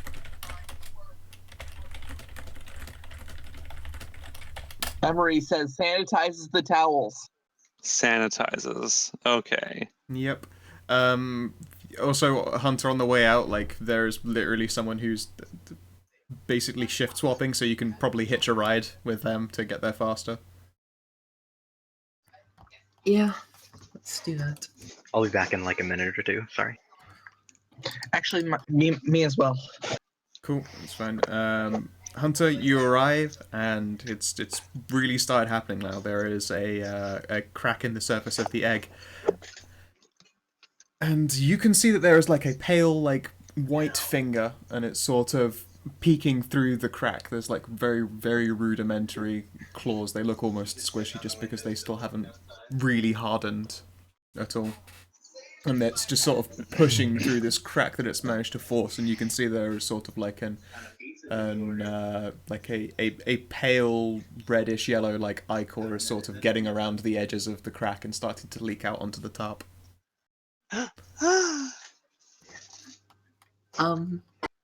My hair is gonna start buzzing around and around and around and around. Yay! That's exciting. Is there any sort of role I should make? Give me some kind of medical role. Doctory? Yes, whatever your usual role is for being a doctor. Treat injury? Go for it. This egg is hurt. Quickly, patch it up. And there's no like heal check, and there's no actual medicine roll on this. Skill. It's just treat There injury. are like various knowledge things, but then no. Oh yeah, knowledge check. You use we'll use treat injury in this context just because it would use the same skill checks as knowing how to medical. How do medical? 31. Fucking hell. Okay then. How do you realize that it's having a bit of trouble sort of getting the egg to split at the top. Whatever it should have for claws haven't completely fully formed. So it's got quite soft digits, like, you know, as if you were trying to push through the large surface of an egg with actual human-y fingers instead of the squishy at the end instead of sharp, because the nails haven't grown in at all. So it needs a little bit of a hand, like cracking open the top surface of the egg, so that leverage can do the rest. Mahara will go and grab her big knife, which is actually just like a regular knife. It's like a Bowie knife, but it's like but to her it's practically like a short sword. Yep. Yeah. With Hunter's assistance, you will be able to like very carefully get around the edges of like the breakage into the shell and start to open it up wider. Come on, you can do it. Come on, get out. You on? Do it. The tip of the knife sort of cracks away more of the like the calcification at the edges of this egg where it's being pushed on, and then the split just all at once seems to just rent open, and from instead of one poking finger, instead it's a whole hand, and it sort of, you know, wiggles a bit and grabs at nothing, and more ichor is flowing its way out again, and then from there the hand goes back into the hole. Ooh. And it starts to push again, and this time like a deluge of liquid is pushed out at the same time. This hole is pushed wider and wider, and instead of one arm, two arms go through, and then they just sort of wiggle there, like, you know when a child's like, pick me up? Instead it just wiggles there aimlessly as it's trying to find fresh leverage, but it has no context for get out of egg. I will fly up and I will grab one of the hands and I will start trying to fly backwards. Okay, when you do that, the arms sort of like follow you for a bit, but it's an individual. They're kind of heavy, so after a while you struggle. But a head peeks through. You can pick out like sort of. It looks like very pale white hair is just covering like the shape of a head. You posit this person's got to be like already about 3 feet in height, I would imagine. Wow, she's already way bigger than me. Yep. Hey, Shade, or Dirk, can you guys get the towels? Yep. Getting towels. Right now the face is obscured by ichor and a mop of hair underneath there. And it will continue to sort of wiggle and continue to fight its way out of the egg. By this point, it will be easier for you to assist it by like just opening the egg as opposed to pulling on the child. Hey Doc, can you help me with this? Of course. Yep. Let's get this thing open. Yep. Between the two of you, it's peeling open the egg, I guess. Yeah, you're both able to like essentially take two sides of the egg each and pull it away until it splits partway down the middle. There's like still soft portions of the egg as well as calcified portions, so It's sort of like trying to split open a Kinder Egg, where it's melted in places. Is the best way to describe it. Like, and then just all at once, the egg reaches like the halfway point where it must have been split, top and bottom, and is more of a cross section than anything. And then there is a kicking motion from the child, and the egg splits clean in two. Just Ica goes and floods out into these two egg halves that sag away. Gross. Gross. And then this form is just sort of sat there, and its head moves around, and then it sneezes, and that's a bit gross, but it had to clear its airways. And just splat. Its head is turning in the direction of particularly fluttering wings. And then an individual sort of, I suppose, I say a strand, but since it's all glopped together, it's more like a bunch of hair sort of slides away from her face and reveals a cupcake sticker stuck to her nose. Aww.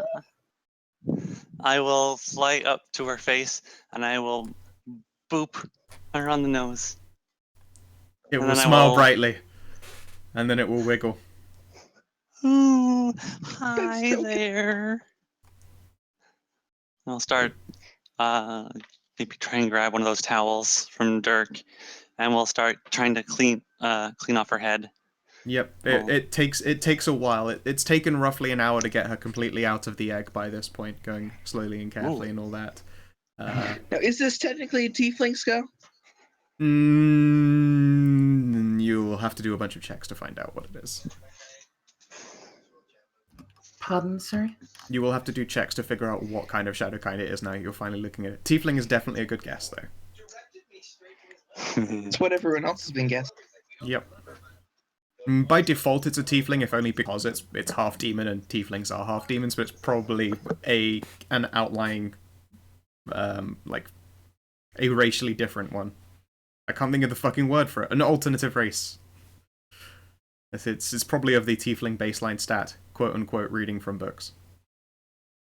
Yes, it's an alternate type tiefling, but you don't know what kind. Neat. It's when its hair has been sort of cleaned up and away from out of its face, you can see then you're looking at pretty much what this token is. It's a white flesh creature with little like red thunderbolt markings covering most of its body.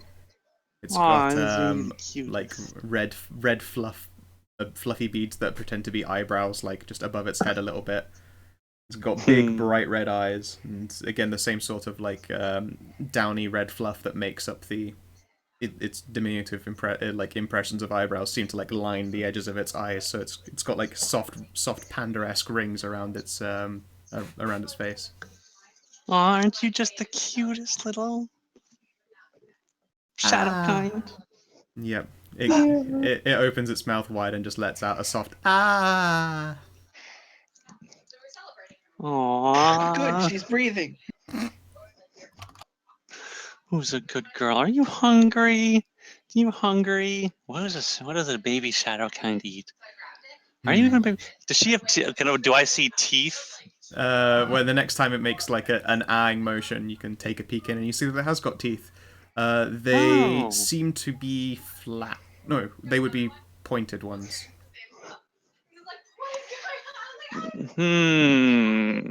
Hunter at a guess, probably a carnivore. Because, like, even humans are omnivores, so we have pointed and flat-based teeth. This is all sharp teeth for, like, tearing meat and stuff, exclusively. Yeah. Although even newborn carnivores tend not to be able to process actual meat, but then newborn carnivores aren't born 3 foot tall. Yep. Yeah. And also, they tend to live off of the ichor that makes up their egg if they happen to be like a lizard, for instance, or a snake, that kind of thing. That sustains them for an extra week until they have come to enough that they will be able to eat. In her case, though, the ichor appears to have gone everywhere, and she does not appear interested in trying to drink from the egg. No. Right, Mahi, beef, pork, just meat. She'll want to eat meat. I think I've got some steaks in the freezer. Okay. anything that doesn't need to defrost? Oh, I got some cold cuts. There's I have pastrami in the in the fridge. Pick whichever you think is best. It sort of sat there in just a puddle, like, halfway cleaned. It picks up a towel and then wears it on its head. Just sort of starts peeking through it and looking around curiously. Go get the pastrami. It doesn't have to thaw out or anything. We can see if she wants to eat it, nibble at it. Okay, who goes to fetch it? I got it. Cool. Yep, you got the pastrami. Are you going to try and feed her, or do you hand it off to Mahira? I'll hand it off to Mahira. Yeah. Okay then. I will unwrap it, and I will like hold up a piece of it and like wave it around, and then I'll like put it in my mouth and chew on it and swallow it. And I'll pull off another piece, tear off some just a chunk from all these slices, and I will like hold it up. She will sniff towards the meat, and having watched you eat it, will open her mouth, in order to accept it. The moment your hand gets closer with the meat, like a really long tongue sort of reaches out and sort of grabs at your wrist to hold it still, and she will take the pastrami from your mouth. From your hand, even. From my hand. Into her mouth. Okay. That's adorable. Oh, dang! I was a little scared for a second there, but. Yep. And then the tongue will release from your wrist, but it will just sort of hang out of her mouth, like tasting the air, essentially, while she chews on the pastrami. Yum, yum, yum, yum, yum. Aren't you just a sweetie? Oh, I'm gonna have to teach you how to talk and how to read and. Yep. It hugs its tail and then looks around. How warm is your apartment usually? Well, it's had these heating blankets in it going on 24/7 for a while, so it's probably fairly warm. Yep. Okay. Fairly warm. So she doesn't shiver or anything, but sort of like hugs at her huge tail and sort of plays around with it. And will continue to look around and sniff. We should probably try and get her standing, and then we can clean her off, and then get her on the bed, sit there. Then we can try and, like, I don't know, finish cleaning her off with some wet towels. Most newborns can't support their own weight. Most newborns also aren't 3 feet tall. This is true, but we shouldn't try to force her to stand up straight.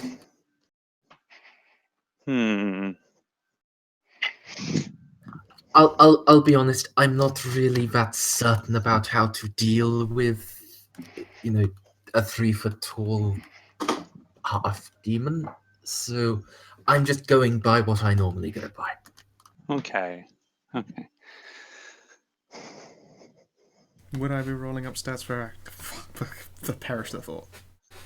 No. Well, let's see. Those are very appropriate stats, by the way, because that's a low strength and a low wisdom, and it's a child. A child can have a really high intelligence, but none of the wisdom required to apply it. And that strength and wisdom are the stats that go up as they get older.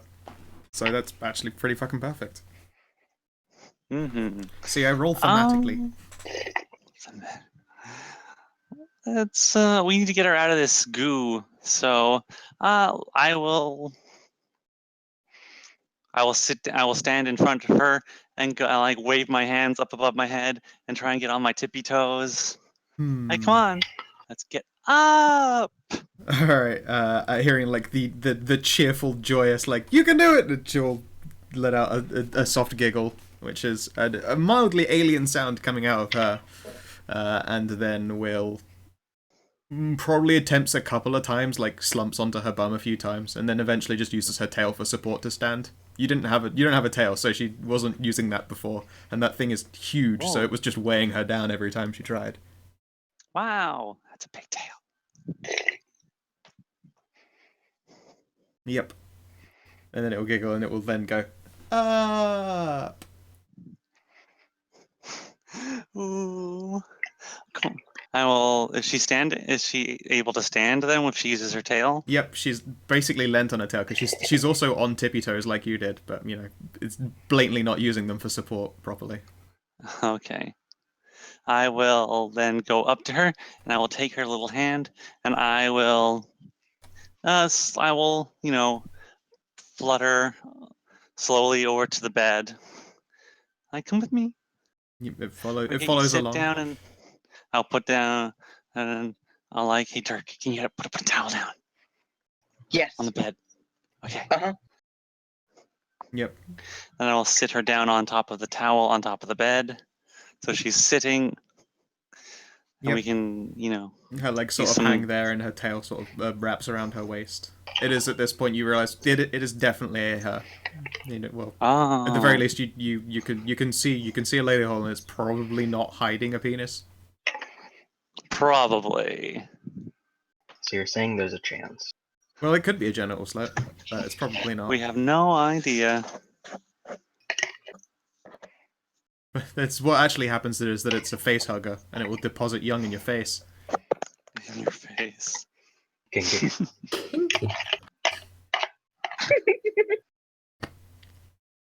Yes. Nix, did we just say that at the same time? Yes, we did. You're both a terrible influence on each other. You really are. The child will thing. continue to look around in, the kind of awe that one associates to bright colours and sounds and anything at all when they have never known any of these things before they were in there. Okay. Yeah, occasionally she'll mimic motions that you guys have already done before, like throwing her arms up again and going up and, literal just trying to assimilate information child mode. Okay. And I will start. I will try to show it, tell her the names of simple things. Like, I will go on the bed and I will put my hand down on it and it's like bed. I'll put my hands on me and like Mahara. I'll point to myself and go Dirk. Dirk. For the most part, it seems to just copy motion. So puts hand to bed like you did, puts hand to Mahara, but Dirk is out of range. So she'll just put her hand on her own chest as though Dirk were doing Dirk. Oh dear, whoops. This is gonna take a little while. It beams at you. That's okay. I don't mind taking time to acclimate the little one to things. Now, have you got a name for the child? I do. I thought up on the way home. I'm going to call her Lana Hera. Or just Lana. Lana! Short. Lana! Is it literally spelled like it? Lana Hera. Lana Hera. Oh, Amberba. Hara.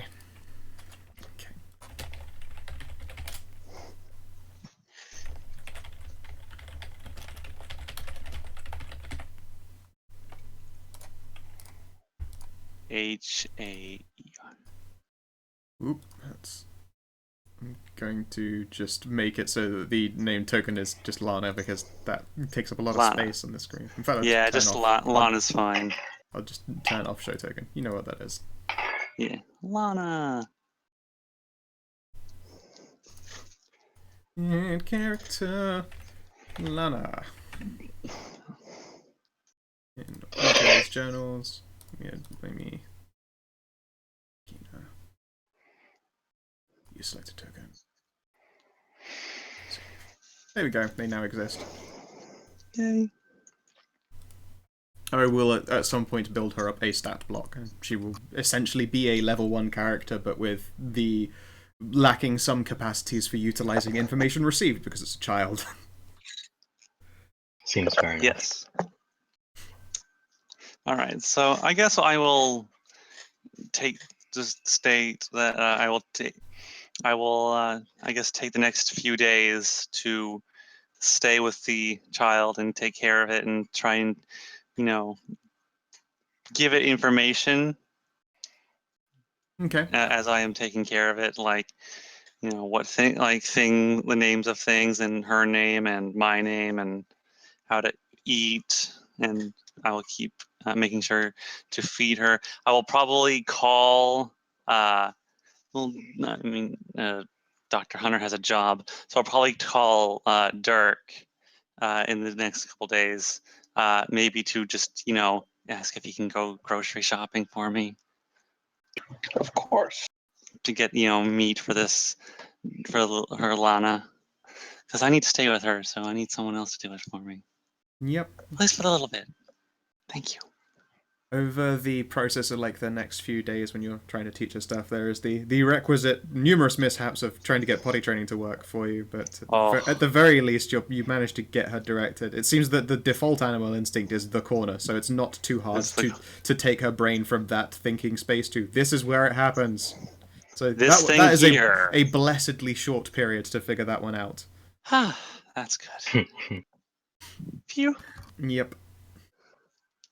Also, it's show way her how easier to open train. doorknobs. Yeah, it is way easier to train an animal than it is a human baby because they're stupid.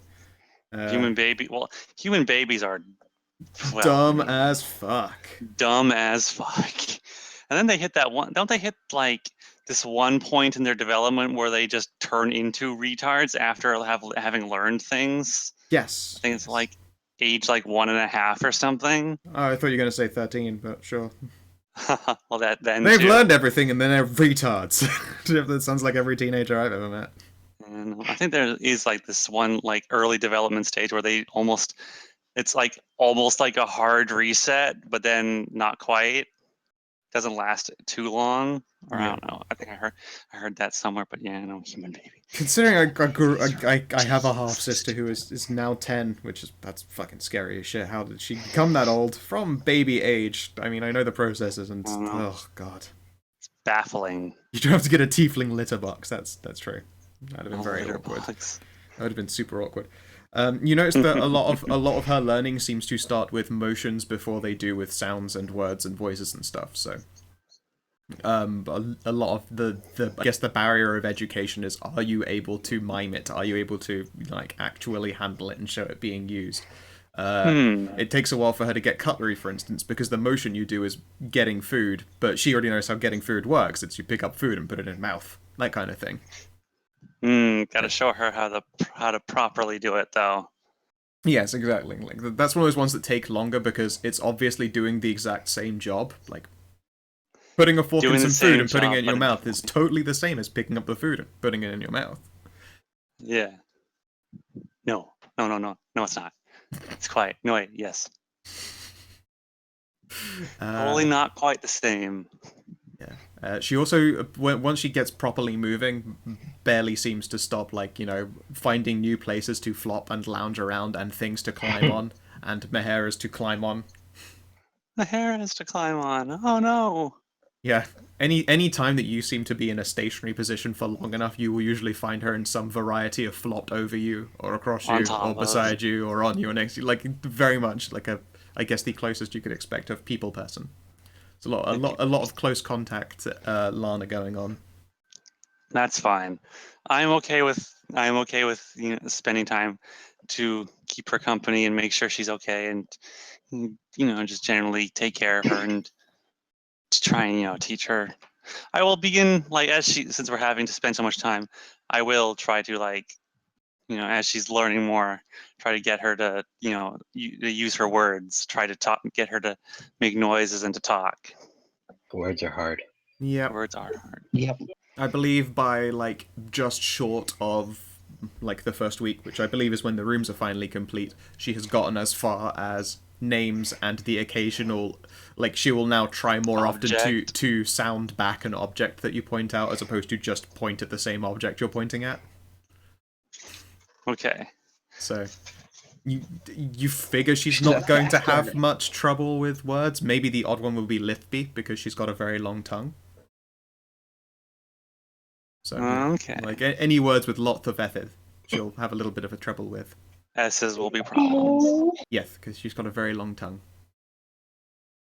Okay, that's cute. You estimate that thing is probably about 8 inches of tongue. Wow. And it is prehensile. Wow. I'm going to also try to get her to wear clothes. Like I brought these. I'm gonna try to get her into the jammies. Yep. She seems to grow cold relatively quickly, which is probably why she does so much like clinging to people. Like, you know, her body temperature doesn't maintain very easily. So once you get her into like wearing clothes, she seems quite content to be in whatever is the fluffiest or cuddliest object of clothing. Okay. Although it almost certainly seems to just disappear at night when it comes to time for sleeping and cuddling. I will try then to get. When I can get her to stay still for like 2 minutes. I'm going to get on my computer and I'm going to place some orders for some things. Yep. I'm gonna get her some. I'm gonna do it. You're gonna get kigurumis. Kigurumis. I'm going to go for a panda, and I have to go for a snake. I mean, come on, I got to. It's too cute. I gotta get the snake. That snake one is the most adorable thing. And what was it? It was another one. I mean, she almost certainly her first proper word is boop. Boop. It is definitely. So definitely boop. Definitely. Yes. I still have that on my thing. Let's see here. And in that time, at some point, when you've you've made your orders and stuff, you're like, which address are you sending this to? You realize, wait a second, aren't your rooms nearly done? Oh yeah, I didn't have them sent to the castle. I have to arrange for all my stuff to get moved. Dirk's a big dude and you own a van. Oh, that's true. It's like the whole job solved. Yeah. Yeah, okay. Some stuff. Although, I mean, having Dirk do all the heavy lifting would be, that might be a bit, And Dirk's the type of friend that'll help you move. Yeah, but I'm not really good for help for moving, especially now when it comes to bigger stuff like the computer and the couch and the bed and or any of Nix's dildos. Hey. Well, those aren't so bad. Just to give you an idea of just actually how much tail there is involved in this character. I'll throw that up there so the stream can see it. There is a lot of tail. There is a lot of tail to the... Oops.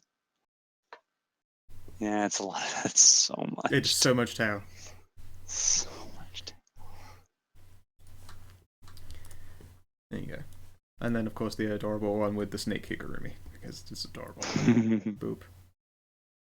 Alright, yeah, you'll be able to get yourself set up at the castle. Do the rest of your movie in the moment your rooms and stuff are available. Yes. I'll know because I'll be checking in every day. Yep. There are brief periods where Mr. Wodehouse is frustrated that he is unable to carry any of Sir's or Madam's baggages for them. He's like, this is quite frustrating. I'm usually used to being more helpful than this. Also, yeah, true to her word, Bodhi took all of just a day burying that whole fucking crate, rebedding it, and now there is a flower bed of winter bulbs that they'll probably come through in the next week or so. Nice. Oh, I figured out what it was. It was the shark. Shark. Shark. Awesome. Of course you gotta get the shark. Of course it was a shark. Shirk, Snack, and Panda.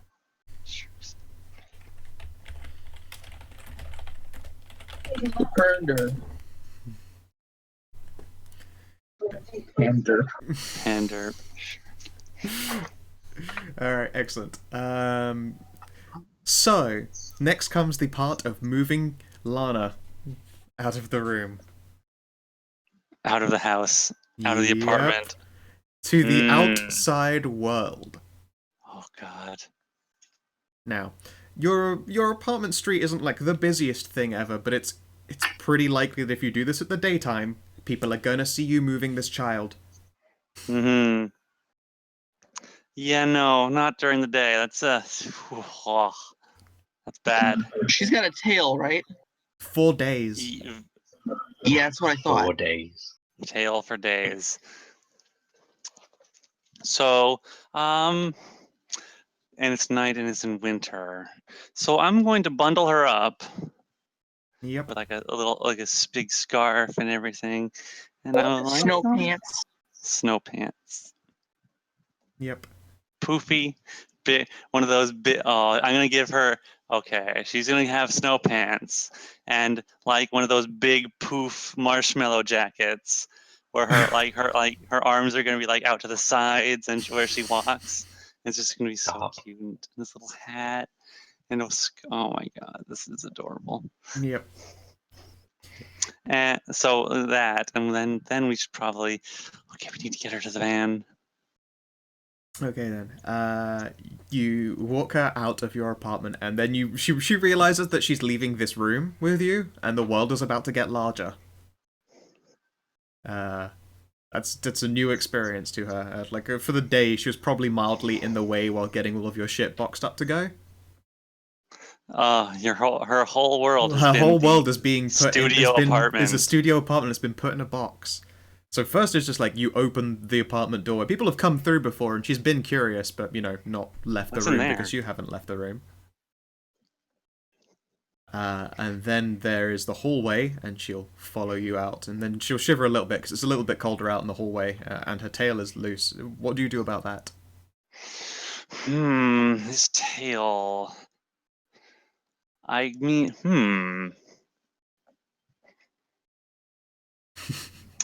I could. That might work. All right, tail. You're going to get wrapped up in my bed's comforter, and I'm going to take out a roll of duct tape from my bag, and I'm going to duct tape it to the tail closed, so it's like a big sushi roll around her fucking tail.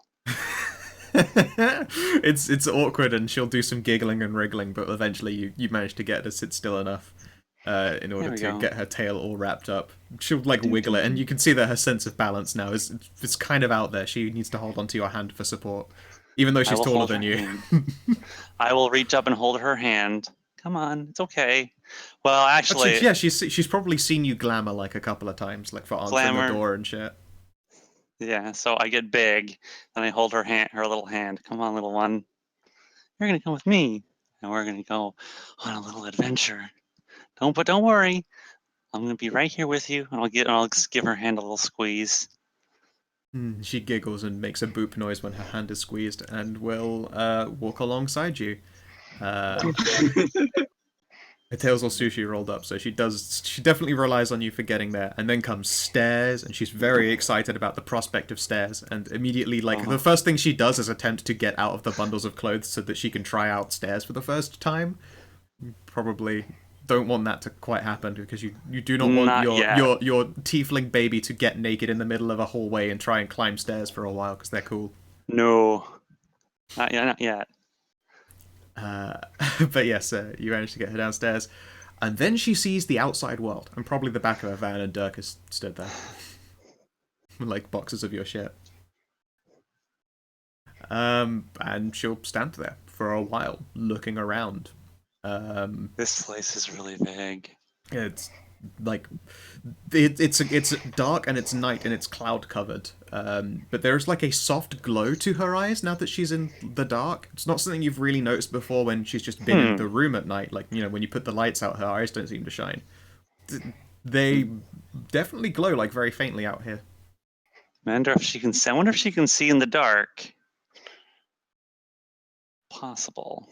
You will need to do some kind of research. Or get in some kind of specialist. But yeah, she'll... until you move her, she will just spend a while, tasting the air and looking around. Occasionally when she does so, she'll pause and shiver because it's really cold out. It's really cold out. I need to quickly do some maths and figure out what day in December it is.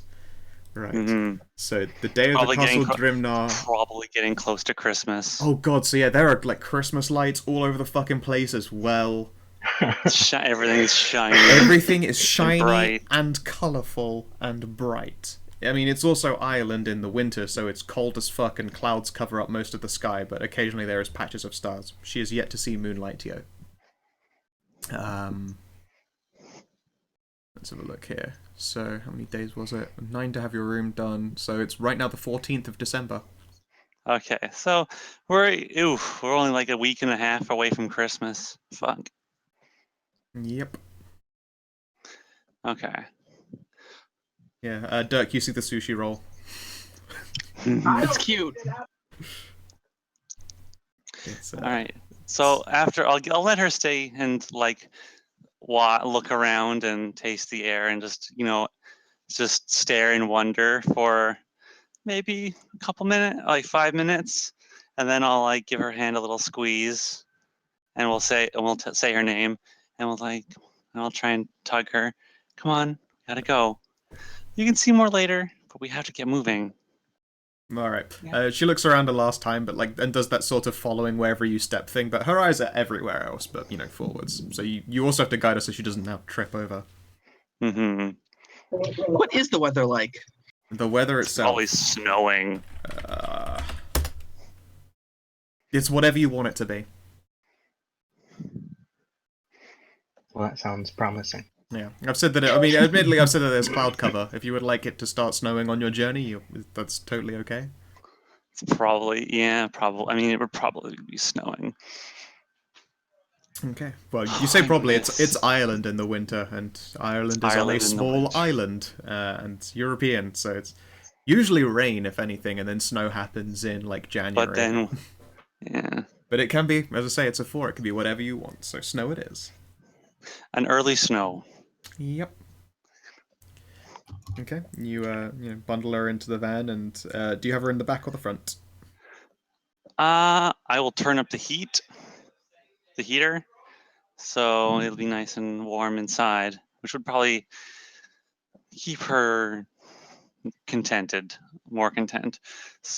But can Dirk drive? Dirk can drive, right? Maybe. Oh, that's a good answer. Okay. It's got a +1 dex check, but no skills in driving. Oh, that doesn't matter. You don't need a drive. You don't need a drive skill to drive around. A drive skill is necessary to do weird checks and stuff. If you've got a positive dex, you have the hand-eye coordination necessary to drive around properly. So if you spend any time doing it, you probably can. Roll for it anyway, so we can watch the hilarity in the car crash. Oh yeah, do a roll for drive anyway, just so that we can see how good of a driver you are. But you're bad. All right, Dirk is not the best driver. It's a lot stop and start, but he doesn't cause any accidents on this peaceful Christmas evenings. Because nothing says happy holidays like a fucking mid-December car crash. Hey man, a lot of people don't really underestimate the value of winter tires. Also, you don't really hear about it much. There is a shocking number of people who burn down their houses at Christmas because of their Christmas lights and trees and shit. Oh yeah, no, you hear all that. There are a couple of past streets and stuff that I've lived in and around that have just gone all out for lights. The kind where you think that when is the sun ever going to go down, and you realise it's actually because your next door neighbour has the world's brightest fucking lights all over there. The whole wall is a light. The entire wall is just just ropes of lights. Yeah. It was like looking at a curtain of white light that would occasionally do patterns, but usually they were too lazy to set it up or program it, so it would just be a solid block of white. All night. Eternal daylight is just. Yeah. If they made them make maybe UV lamps, everyone would just die of 3rd-degree burns walking past their house. So many lights. But anyway, yes. So she'll be in the back with you. That's fine. Although occasionally she'll peek over to the front of the van and look out the front window as the world moves quickly. And she does that animal thing of not being able to quite get her balance in the back of the car because she has never had a context for needing a center of balance for this shit. Right. So there's a lot of stumbling, and especially since she's a sushi roll right now. I'll hold her hands and try and sit her down in the back. I'm gonna try and distract her. I'm gonna try and play patty cake with her. Oh, she loves patty cake. It's a game that involves hands touching. She's all about hands touching things. Hands touching things. Their favorite game. Yep. She will. Yep, no problem Yay. at all. Good. And then about, well, I was going to say a half hour, but it's Dirk driving. About 45 minutes later, you arrive at Drimnar Castle. Okay. It's built up enough again that, like, I guess they would be like garden floods, like floodlights that start on the inside corner and then will light up the grounds in a quite pleasant fashion. They're probably set on to like half dim. What's on half dim? The floodlights for the grounds. Ah. You know, you have them in the like far corners and they point inwards, so it just sort of makes the whole thing look a little bit more, I guess, castle-y, essentially. Like, it looks more like a grounds because it lights up things like bushes and stuff in the night. Mm-hmm. They're probably set to half dim, though. I wonder, we could get Christmas lights.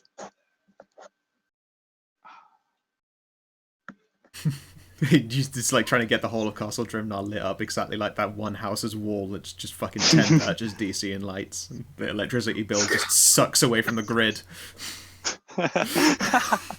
Hey, we could totally charge for admission and for people to walk around and look at it. Yep. Yeah, of course. However, portions of it still being built up, and you now have a child to keep around. She is fucking enthralled by all of this because like snow is falling properly now, and she's back outside again. And, you have a lot of space around Drimnar Castle, so there aren't any passers-by right now. No. There's probably a bunch of shit to carry back in the van. I think Glamour Hassie will walk on out, intending to just lend Dirk a hand before she sees child.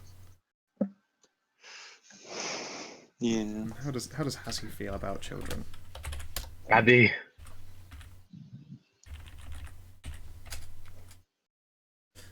She is scared of children. Oh. Scared? Yeah, she's spooked by kids.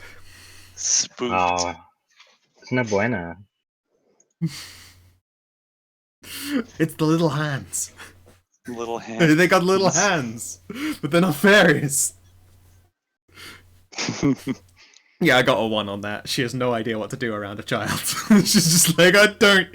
Children, it's scary. So she'll help carry boxes, but she will studiously avoid making a scene. Get back inside quickly. And then you escort her into the hallway. Mm-hmm. I'll go slow and let her, poke at the walls and look around as we go, and I'll gradually lead her over to where the bedroom or our room is. Yep, she'll like crouch down by like flower beds and stuff where soil is turned over so it's not the same as grass, and then she'll skimp on over back to you, and she'll pause and catch snowflakes for a bit. When I say pause to catch snowflakes, she will unfurl her tongue to its fullest reach and probably catch like a bunch at once and then immediately retreat again like, ooh, cold. So cold. And then eventually, it's probably at that point then that she'll accept being taken inside, where you find out that Mr. Wodehouse has quite successfully put on all of the like major fires and stuff. Like, you got a couple of big burning fire pits in the Great Hall. Oh, good. I'll bring her to. But right. Fireplaces will work. I'll bring her to one of the fireplaces and let her warm up a bit. Yep. She will, like, try and unsushi roll herself, but probably need a help because of the duct tape. All right, yeah. I will remove the duct tape. She'll squirm out and get her tail out. Yep. And then she will stare at the fire for like a really long time because that shit is so hypnotic. Oh, man. And she has never seen it. Oh, it really is. Fire She's gonna try and poke it. No. No, you can see that Bodhi has like walked through to the kitchen and walked back out again. She, on the other hand, fucking adores children, and will scamper over and introduce herself. Oh, hey, Bodhi. This is well. I guess you could say she's. Well, I guess no. She's my daughter. I adopted her. I found her egg and I took care of it. Now she got hatched. she's adorable, and she'll go in for all the hugs. She's so cute. Yep. She loves to touch. She does, and she's very curious about Bodhi because Bodhi is made of stone, so very hard. She's just like pressing hands. She's warmed from being near a fireplace herself. If she'd just been outside, she'd be freezing cold to the touch. But yeah, she pushes down and expects warm flesh, but instead her hands don't sink into anything, and she's completely baffled by this. And again, another thing gets her attention for just bloody ages, until eventually she will rope Bodhi along into playing a game of patty cake. Yay! Yes. She better watch out once I get there. I'm the patty cake champ. I'll kick your fucking ass at patty cake. I'll fucking wreck you. I'm serious, man.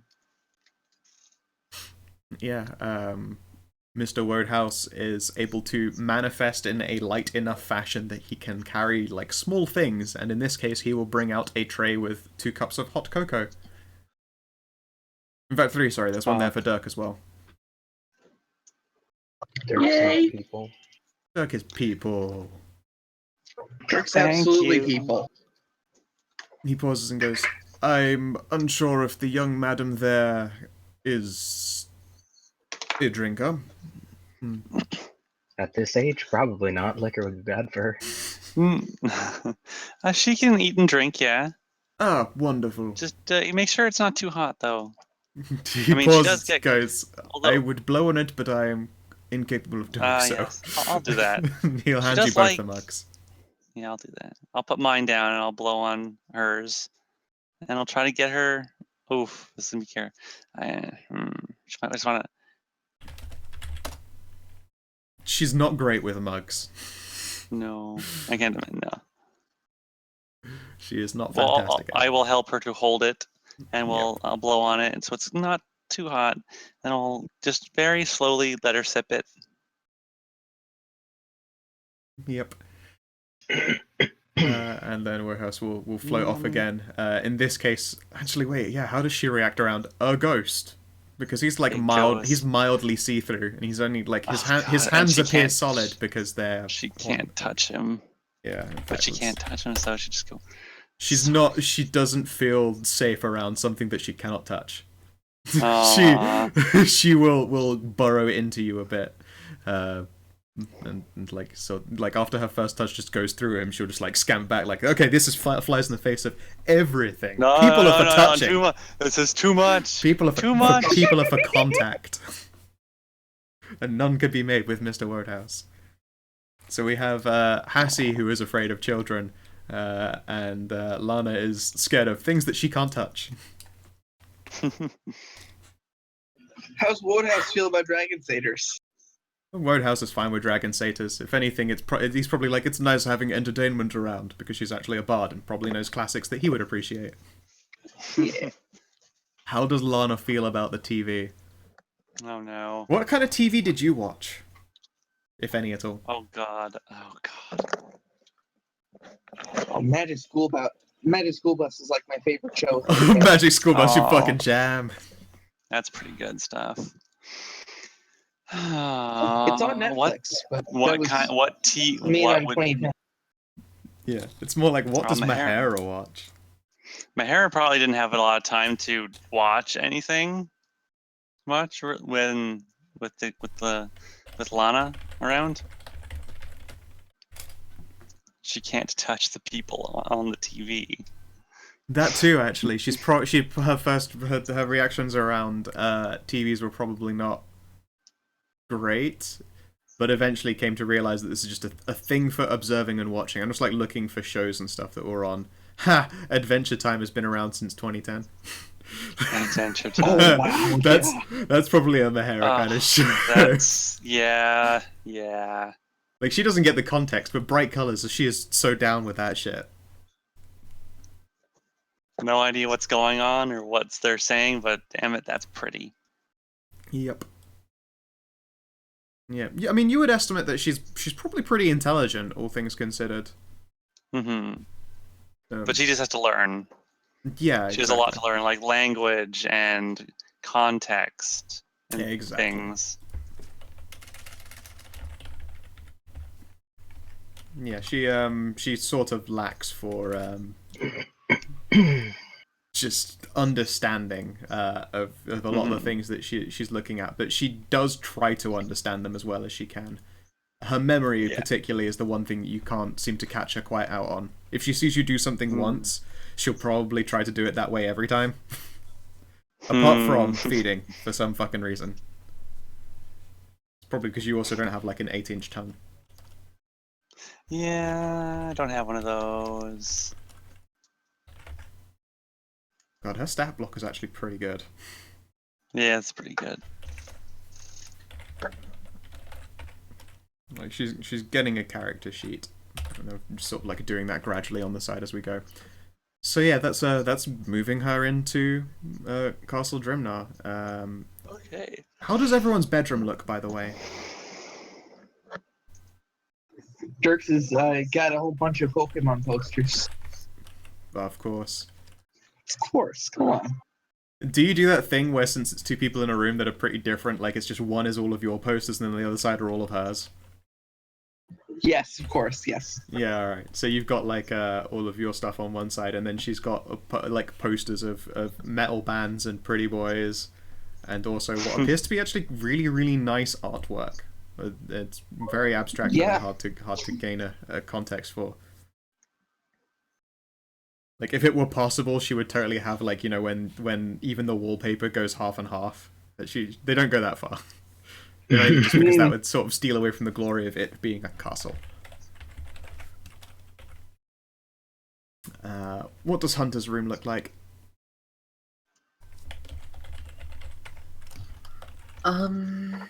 Relatively plain. No big posters on the walls. Probably like a desk with just a laptop permanently set up on there. Maybe like a small. Is 2010 an appropriate time to have an MP3 player thing? Yeah? Yeah, absolutely. iPods have been around for fucking ages. Yeah. Back when they were good. One of those. And like a small set of shelves with any of the books that he's taken from the library to just specifically read over in detail. They'll probably be on shelves in his room rather than just being in the big study, so he can read during the night. Excellent. Okay. Cool.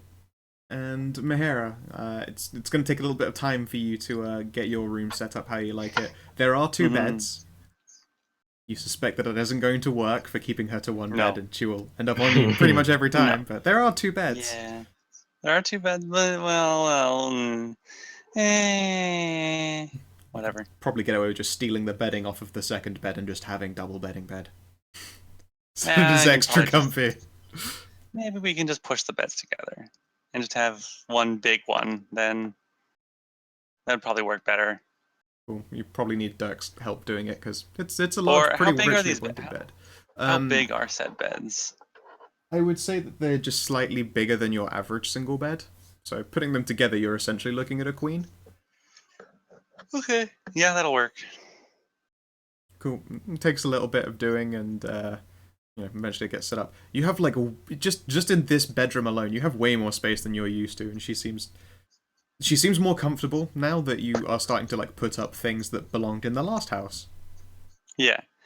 Like I will put stuff on. I will of course have gotten shelves put in because I need shelves for my collection. I will start putting the collection back up, and I will hang the posters, some posters on the walls. She's got like at least okay. Mahera has, I mean, it should be obvious. I mean, she's got all the Bishoujo figurines. She's got anime posters, and she's got one big one of like, what year did Gurren Lagann come out? Was that was that around 2010? Gurren Lagann has been around since 2008. Yes. All right. So she's got a couple posters from that, as well as some other ones.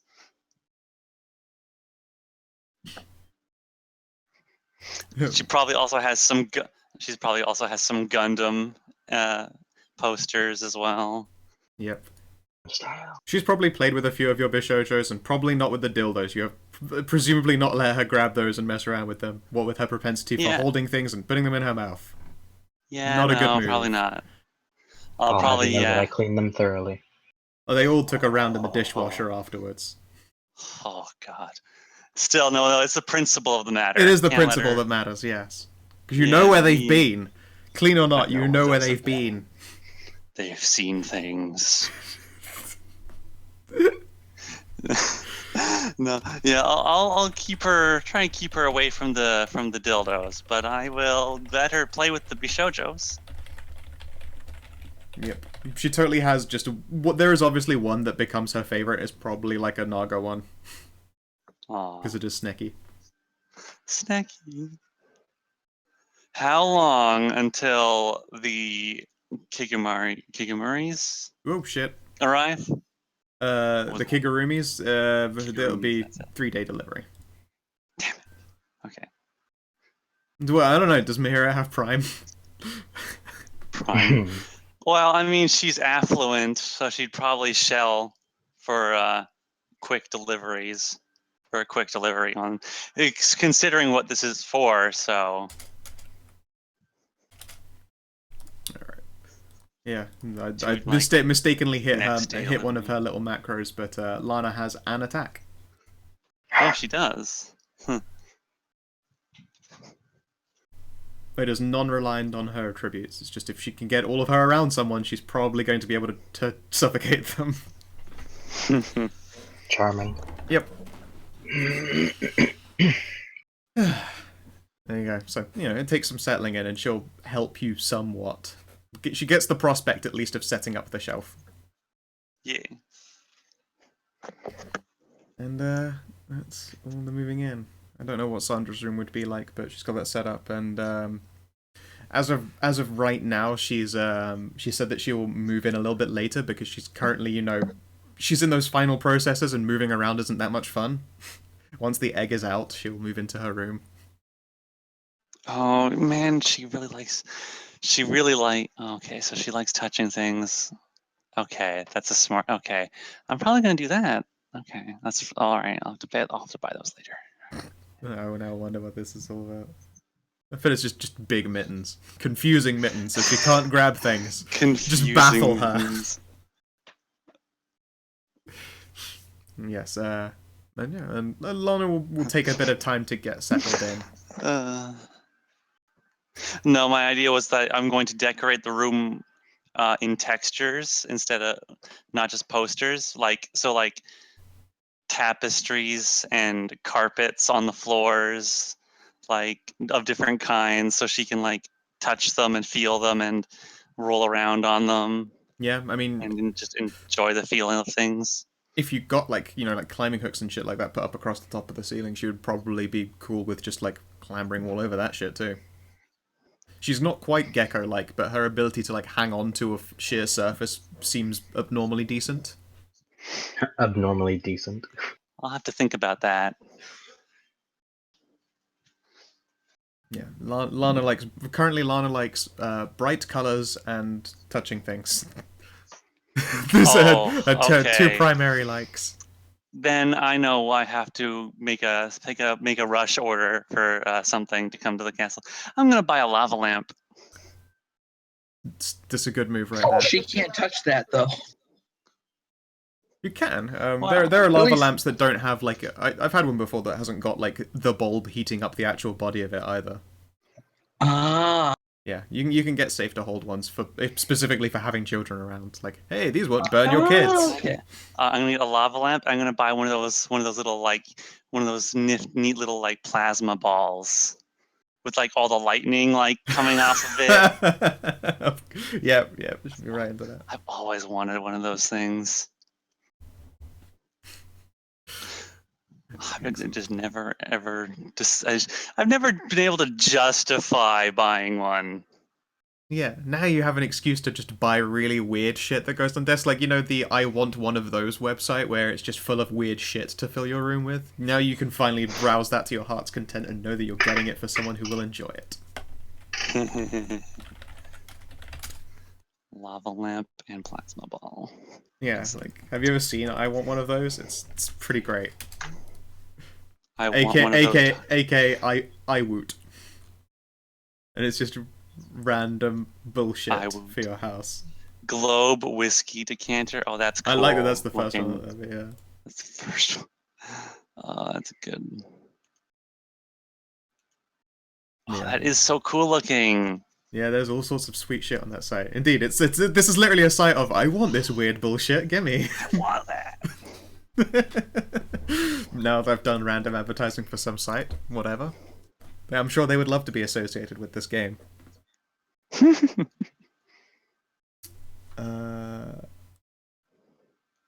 have a look here. Also, tiefling abilities in games aren't like classes. Yeah, I mean, I won't confirm or deny if she has any other special powers. As of right now, her long prehensile tail is part of the, side branch of tiefling she's ended up as. She has other shit, but that's presumably not going to turn up for a while. There are plenty of situations where they could. Presumably won't happen anytime soon, though.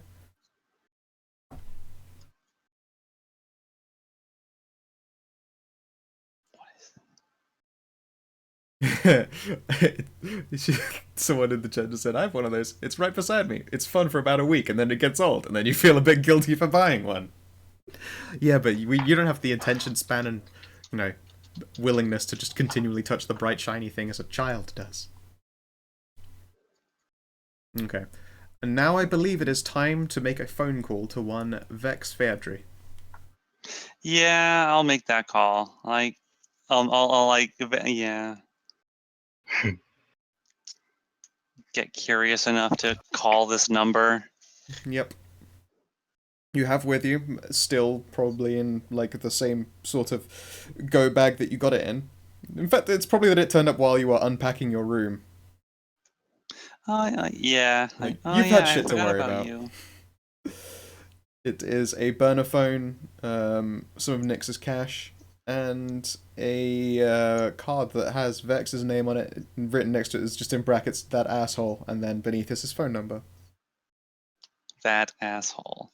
That's actually pretty accurate for the character I'm going for. I was going to say, I'm pretty sure that's what Nyx would think of Vex.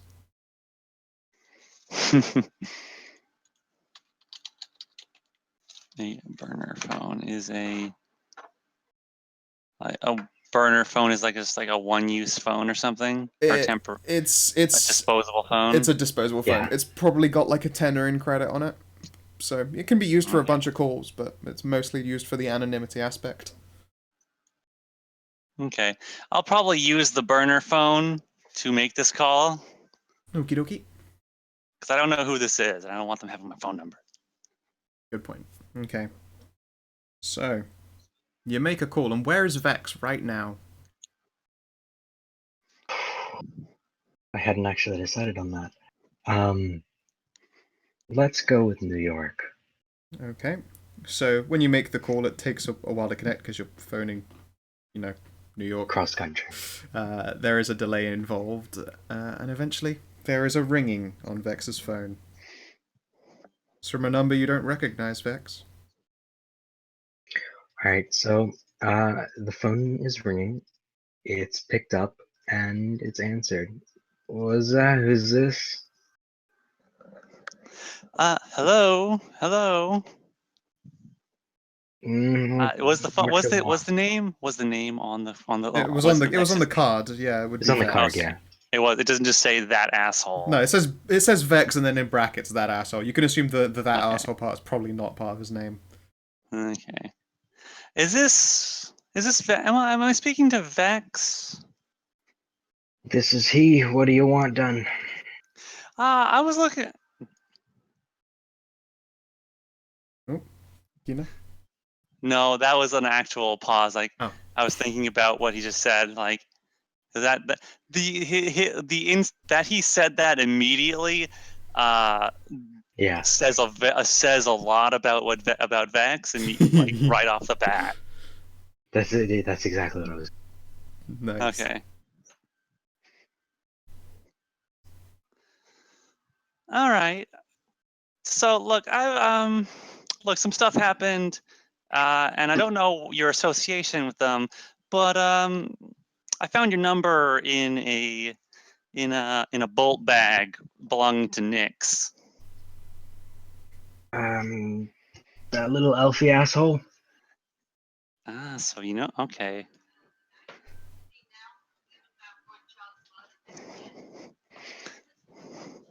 So you're not you're not just a clueless. Okay, you know you're not a clueless straight then. All right, that's good to know.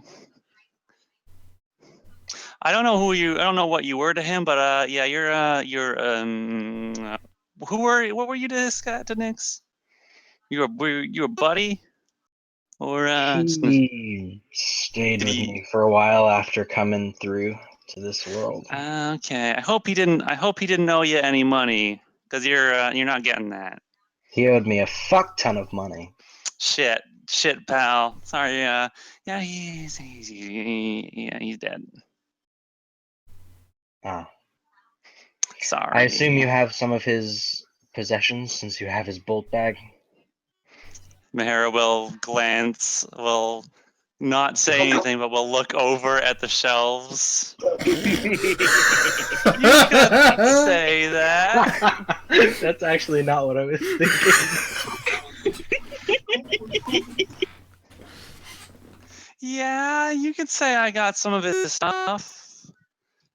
I worked with him briefly, and when he died, I just figured he didn't need them anymore. Whatever, not the point. Where are you? Well,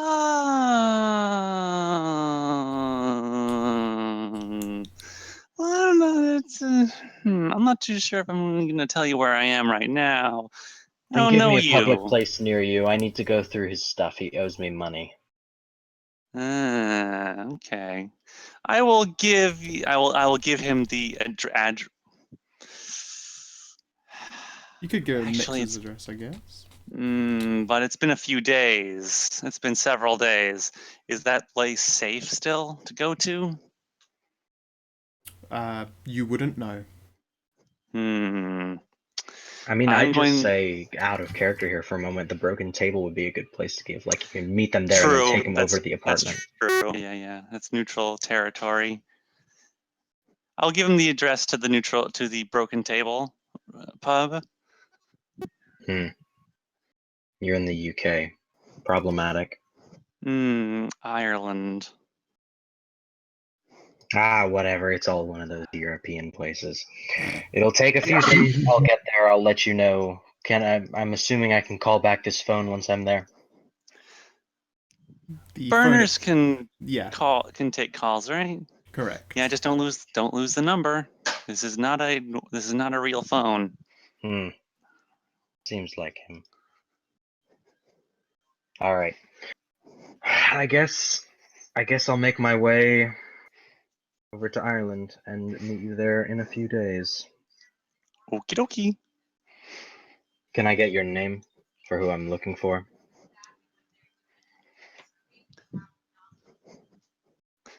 Oh God, what was my new alias? My new fake name? What was it? You should have that written on your character sheet, Kanathis. Oh, I probably should have it. Maybe I do, actually. Let me take a look. I might actually have that written on my...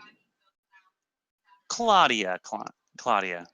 Just, I'll tell him my name is Claudia. All right. I'll see you there in a few days. All right. And then just abruptly hangs up the phone on you. It's probably like a hungover morning in New York right now.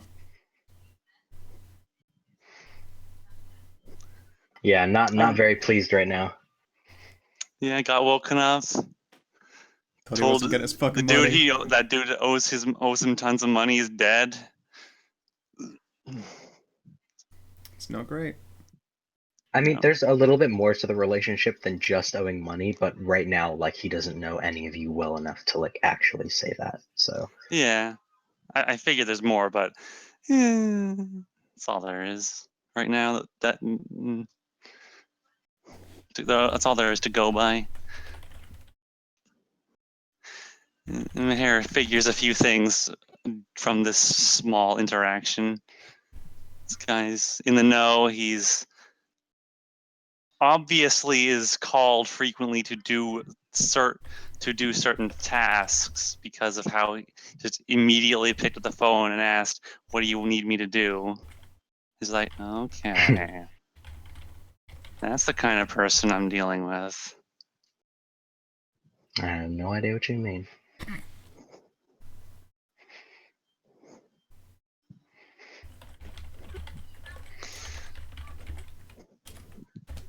All right, so that's all right. Well, we got that. Well, he'll come by. You'll come by in a couple days, and so we'll handle that then. All right.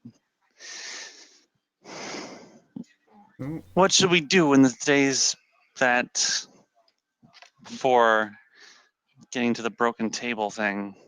Is there anything do we need to cover? Oh, are we going to be doing that this session?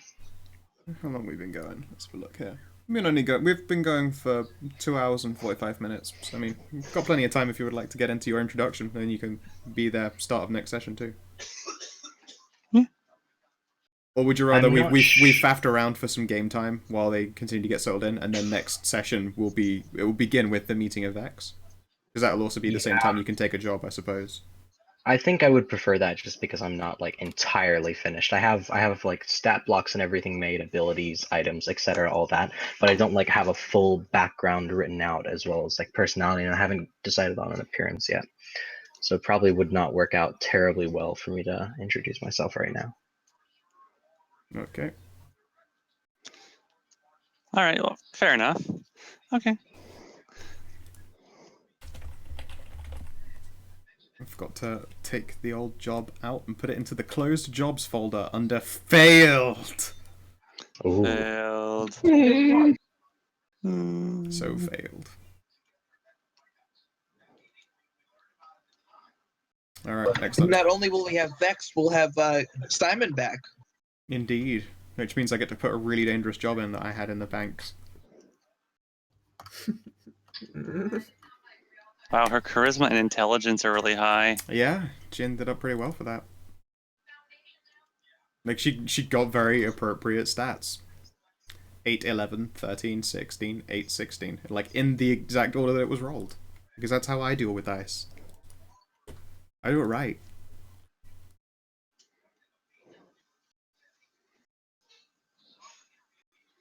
Not a fast hero, not a strong hero, not a tough hero, but she would be a good smart hero, or indeed. Not dedicated. It's but likely that she'll get charismatic hero. Yeah, it's likely that she'll get smart or charismatic hero. I haven't decided how she's exactly going to be built. Indeed, I might use a different template than the hero templates. I don't know if Lana qualifies for a hero as a child. But I'm unsure. Yeah. It's hard to say, honestly. It could go a lot of ways. Mm-hmm.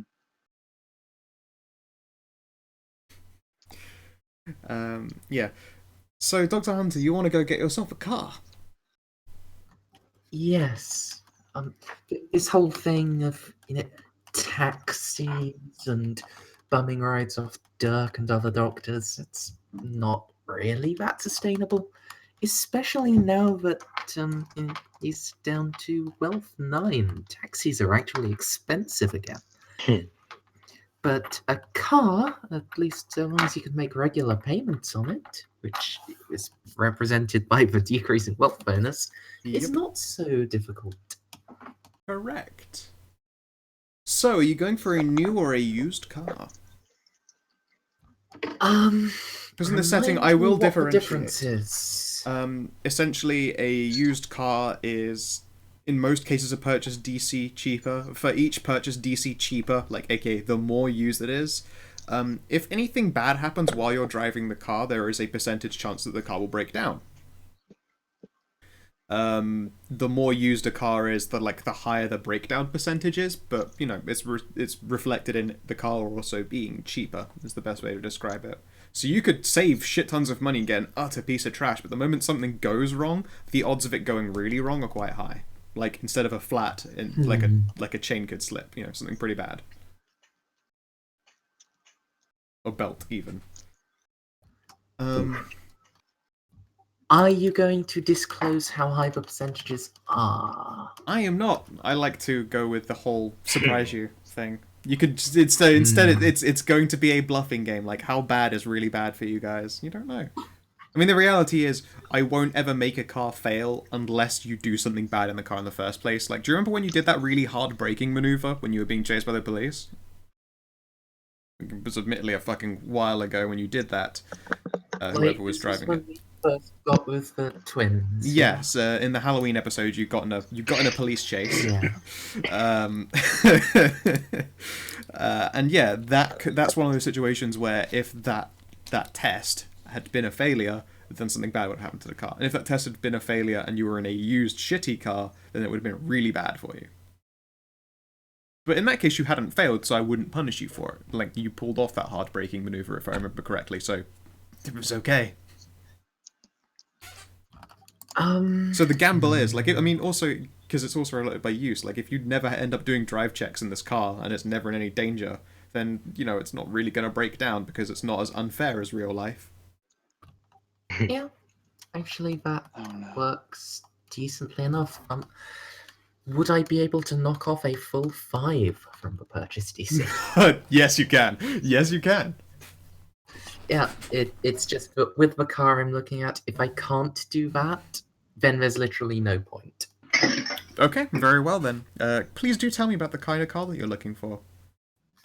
An Acura 3.2 TL. It's a medium sedan. Has a driver, 4 passenger seats, and it's all around just. Is it in the core? It is, yes, on page 125. Okay. 125. It's the very top under civilian cars. Vehicles, civilian aircraft? Nah. Civilian cars. There we go. The Acura. Okay. 4-door luxury sedan. Okay, awesome. It probably takes a bit of shopping around to find one at the price you can get it. It's no Vanquish, that's for sure, which I like is the fact. Like, it's like the shitty Acura, and then directly below it, Aston Martin Vanquish and a BMW M3.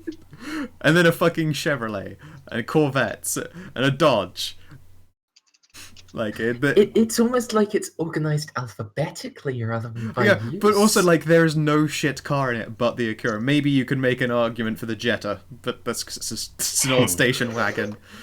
That's at the very bottom, so it's literally like shitty car, incredible line of cars, pretty shitty car. Hey, there's the Ford Crown Victoria, which is pretty shitty. I was gonna say, like, that's a police cruiser car. They're pretty fucking durable. Yeah, the Crown Victoria will do for a decent car chase, in fact. If you were after a Ford Crown Victoria, you could probably get, like, an unissued police car with, like, a lot of shit scraped off of it. I mean, pretty much everything about the stat block disagrees with you. What? But, that's weird. Okay. I'll be damned. It shouldn't be quite that shit, but whatever. Yes, okay, alright, you get yourself a used Acura. I now have to lose 2d6 plus 1. Well, actually, no, because it's a -5. It's only 1d6 plus 1. Yep.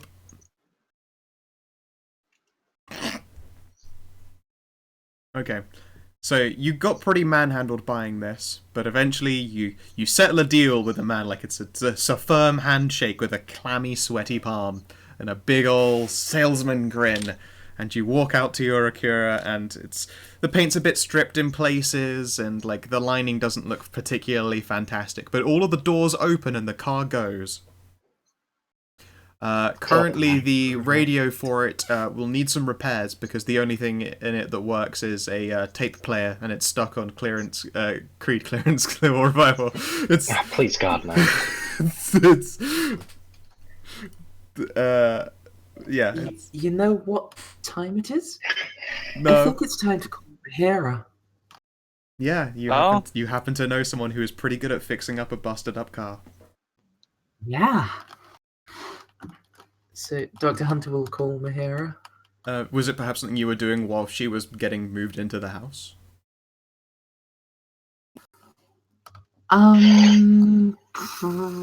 Probably not. He'd probably have started shopping around, but, like, at the very least wouldn't want to call her until she was settled in.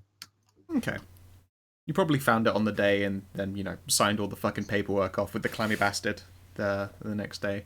So, Do you call her, or are you just, like, driving back to Drimnar? You could probably fit it in the smithy. Oh, in that case, then yes, I'll just drive back. Like, your car goes, and you happen to have something that works like a big mechanic's garage. It's a modern engineering smithy. It would be crazy to call her when you're going to home where she is. I didn't think it would actually fit inside. Yeah, it's like imagine I thought she would have to, like, get tools and bring them out and get ready to fix it outside, and then a heads up in advance would actually be of use. Oh yeah. Sorry, I guess I should have said, like, the smithy itself is it looks a lot like a mechanic's garage, except for, like, instead of shit that would have been wasted space with waiting rooms, is instead like more, I guess, finer machining tools. So you got your big clunky machining tools on one side, and then at the back you've got any forging stuff, and then in a smaller room that stays locked is where you would have, like, a loading bench and shit like that. Okay. No, Emery, her car didn't already break down. It's just that it's not a pretty car, and it would be cheaper to buy it this cheap and then have it fixed up. So yeah, the sounds of Creedence Clearwater Revival are being played as a car gradually approaches in a chilly winter's afternoon. The floor's a bit, the roads are a bit slushy from fallen snow, half melted. There are a whole number of lights up and all sorts. Creedence Clearwater Revival, Rem's here? And yeah. Mr. Wodehouse will see you arrive and probably go fetch her for you because he's a butler and does that kind of shit. And come go through walls. Mahira, there is a sound that is like knocking, but you're fairly certain that it can't really be knocking when you hear that the voice is Mr. Wodehouse. Hello? Yes. He will sort of... Come in. He has to it takes him a moment to manifest enough to open the door himself. He does do that because he's polite and stuff. Madam Mahira, Lana, sorry to interrupt, and the child will sort of like scurry onto the bed and stare and watch him. It would appear that the Dr. Hunter has arrived and appears to be driving some manner of new vehicle. I just saw him park in the engineering suite. Ah, okay. Wonder what he wants it for. Wonder what he wants. It is likely. Did he ask for me? I could see a measure of frustration on his face, and the car has likely seen better days. I might have been presumptuous of me to head up here, but I suspect your assistance is likely required. Well, I can go take a look, yeah. Very I well. would like to see this. And shall I have Mrs. Dinner prepared for her? And she'll look towards Lana. It's lunchtime. She probably hasn't eaten meat yet. Yeah, sure. Yeah, if you don't mind. Would you also be able to, just in case I'm gone for a little while doing this, could you get Bodhi to come and spend some time with Lana? I believe she's just finished planting lately. I will go and fetch her for you. Thank you. And yep, he will float away. Wodehouse, away! Okay. I'll wait until Bodhi arrives, and then I'll ask her if she can, do you want us to have lunch with Lana for a little bit while I go handle something? Sure, I'd love to. She's actually got the plate with Lana's food on it. It looks like a bunch of sliced ham. Excellent. Thank you so much. My pleasure. And she reaches into her jacket pocket and pulls out what looks like a vaguely crystalline lump of stone, which she will nibble on herself. I do love the minerally taste. All right, and then I'll skedaddle down onto into my garage. All right. Which is probably where the van and Scooty Puff are. Yeah. As well. It's the Mystery Machine, the Scooty Puff Junior. Oh, sorry, Scooty Puff Senior, and then the Credence Mobile. Credence Mobile. Oh, we should have. You know, we should have gotten. You know, we should have gotten. We should have seen. We should. Oh. We should. We totally should have tried to get like a used hearse. No. That would have been great. Not the hearse. If you want to get one, go ahead. Yeah, I think you'll have used up a lot of your garage space if you try and get a fourth vehicle. So I mean, you'll have to park it on like the grounds, which means that you've got all these normal-ish cars, and then just there's a fucking hearse parked in the grounds. No, it's fine. No. Mahara wants. There's a car Mahara wants, but she's got to save up to get that.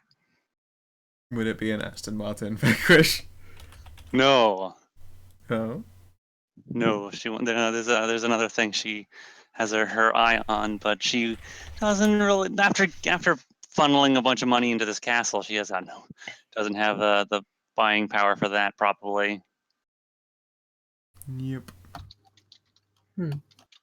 Okay. So, by the way, what color is your Acura?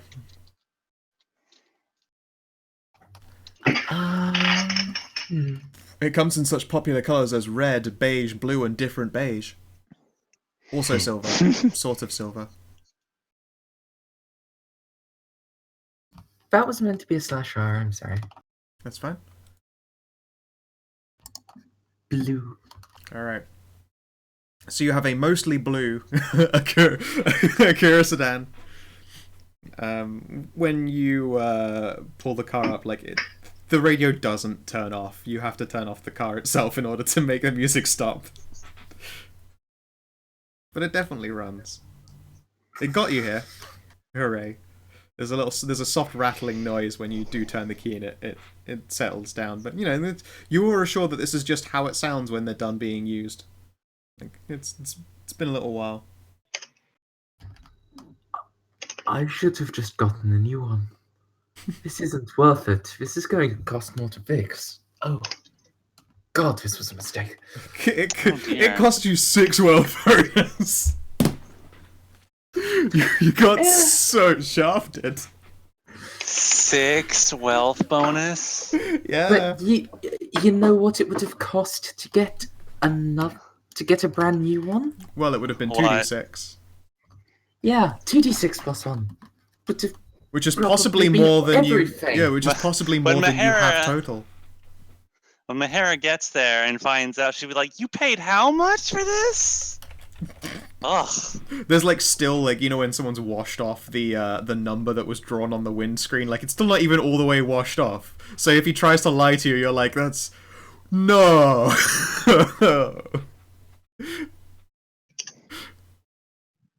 I see. Well, I can take a look at this thing if you want and see if I can't kajigger it a bit. Night, everybody. Good night, dude. See ya. Okay then. Can you give me an engineering check? I believe it's. Do you have knowledge engineering? Was it, or did you just use raw repair? Let me take a look at my character sheet. You have craft mechanical, don't you? I have craft mechanical. I also have knowledge technology. Use the higher one of those to, figure out what the car needs done. I also have, where was it? My profession, which is technician, but they're all applicable, but I'll use craft mechanical as it is the highest one I've got. Okay. 14. Okay. Without the reality is you can do a take 10 on this check and really spend some time. This is like your at a glance look over. He's been given a bit of a lemon, honestly. It definitely still goes, which is nice. Like checking the engine, you don't see any signs of like catastrophic pending breakdowns, at least, which is probably a nice relief to see. But a lot of the trimmings and electronics for it just haven't been fixed up. Like there's wiring that isn't hooked up to other wiring. It's just like loose behind the panels. Because they were like, oh, we could fix this, but that just takes effort. Which is also why like the stop button on the radio player doesn't work. It's not the stop button doesn't attach to anything. It can't work. Mahara is gonna make some tisks and some like oh no and oh that's just sad.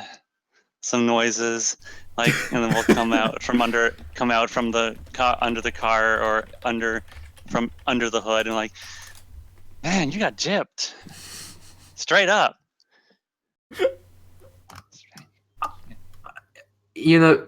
As soon as I drove away and the radio turned on by itself, I knew exactly then, Mahara, but no refund policy. Oh, yeah, no. Honestly, I should have known as soon as he said no refunds. Yeah, it's generally a bad sign. Can I spend some time, like a day or two? Oof, well. And say, what's your check with the take 10? 19. 19. Okay then. You don't have to, of course, like you don't have to spend all day on it, but as long as you spend a couple of days of like going back and forth to the garage, if you spend one purchase DC, you can get the car fixed up enough that it does all of the proper amenities of the car, and also I believe it will undo 2 points of its used status to like make it essentially as though it were only 3 cheaper when you'd gotten it. So it's spend 1, gain 2. Okay, I will spend. I will spend some of Nyx's money. Because I do believe there's still 2 or 3 points of that left. No, that's all been the Nyx wallet is spent. Oh, it is it? Yep. Shit. Damn it. Yep, I'm afraid the Nyx wallet is burned. You can do rudimentary repairs without spending any purchase DC on it, but that will only be like a story-based change as opposed to a mechanics-based one. Okay. Okay. Well, I'm gonna tell the doc that how much it's gonna cost to do some repairs on this thing. It's not gonna be cheap. There's a lot of shit wrong with this thing. But I can do some stuff to it. It'll cost, but I know like how much do you have left? How are you doing for money there, Doc? Not well as it is, but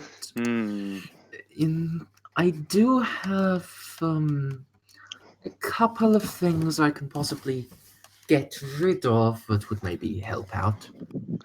Well, I can spot you this for now if you want. Just owe me later. Well, I'm probably going to want to do this at some point anyway, so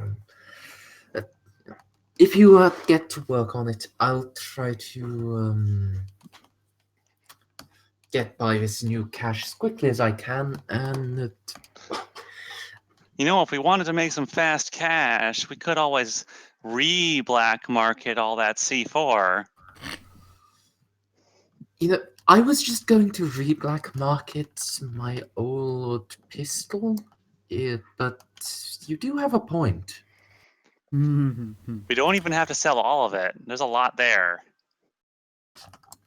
All right. That might be a little unethical, though. Just a bit and quite difficult to actually do, probably. Yeah, probably. Would you like to make a check, just to do the mental maths on this? I know that you've got some street-ish based stuff.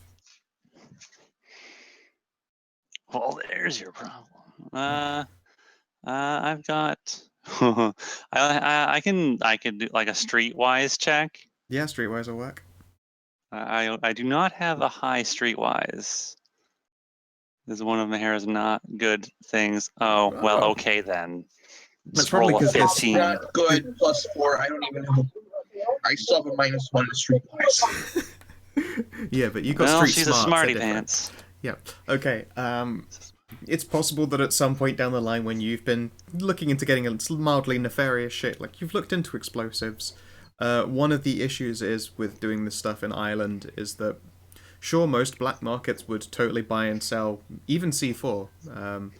What you're aware of, though, is that you don't know where it came from. You know that it is of military quality, judging by the fact that you have, like, blasting caps with multiple channels on them, as opposed to, like, you know, impromptu spark plugs. Yeah, these are professional stuff. Although you're sure you could sell it, it's very hard to do that without leaving a footprint, and also you have no idea if that C4 already has one. You wouldn't want to raise any flags, presumably. True. Okay. Yeah. Because although you might like if you sell one block, like you can literally get a DC per block, but the more you sell, the more obvious this hot is. Yeah. Yeah, we should maybe let that sit for a little while. Then maybe think about it again. Yeah, let's just I'll inform the doc about that. I mean, this could probably be a really profitable thing down the line, but judging from the quality of the shipment, I don't think we should actually touch it for a little while. It might be hot, like too hot to touch. Like we're talking hot potato here. Like damn. Yeah, when they say fell off the back of a truck, it fell off the back of an active military truck somewhere. Yeah, like this. We gotta let that cool down before we try and sell it. But if we do sell it later, it would be worth a fucking lot. Yep, literally it's a purchase DC per block of C4, and I haven't done the maths on exactly how many you have in there. It's a lot. It's a bunch. So, like, what is your purchase DC, Doc? Like, what is your purchase? What is your wealth bonus? Are you back to eating McMuffins every day? Until I can sell my pistol, yes. Oh, you poor dear! Please let me. I will spot you the wealth DC until we get a job. Until we, get paid for these repairs. We don't need to get paid. Like I'm fairly. Like, let me check how much I'm due to get from selling this pistol. Okay. Okay. When I sell my old pistol, I'll get 1d6 plus 1 wealth bonus immediately. Oh, that's a nice gun. All right, give me a roll, please. Roll the increase or the increase. D20 roll. I wonder what would happen if you snorted that ghost dust. Yeah, you're pretty sure you could get like a couple DCs out of it, which is still pretty decent, considering it was secondhand. The fear is that also this gun has just become mildly hot through use. Fair enough.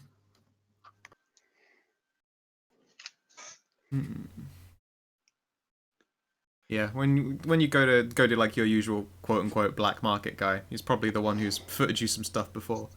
He's like looking at this and like, oh, I remember this. Okay, and how much? Play it straight with me here. How much action has that gun seen? Fight.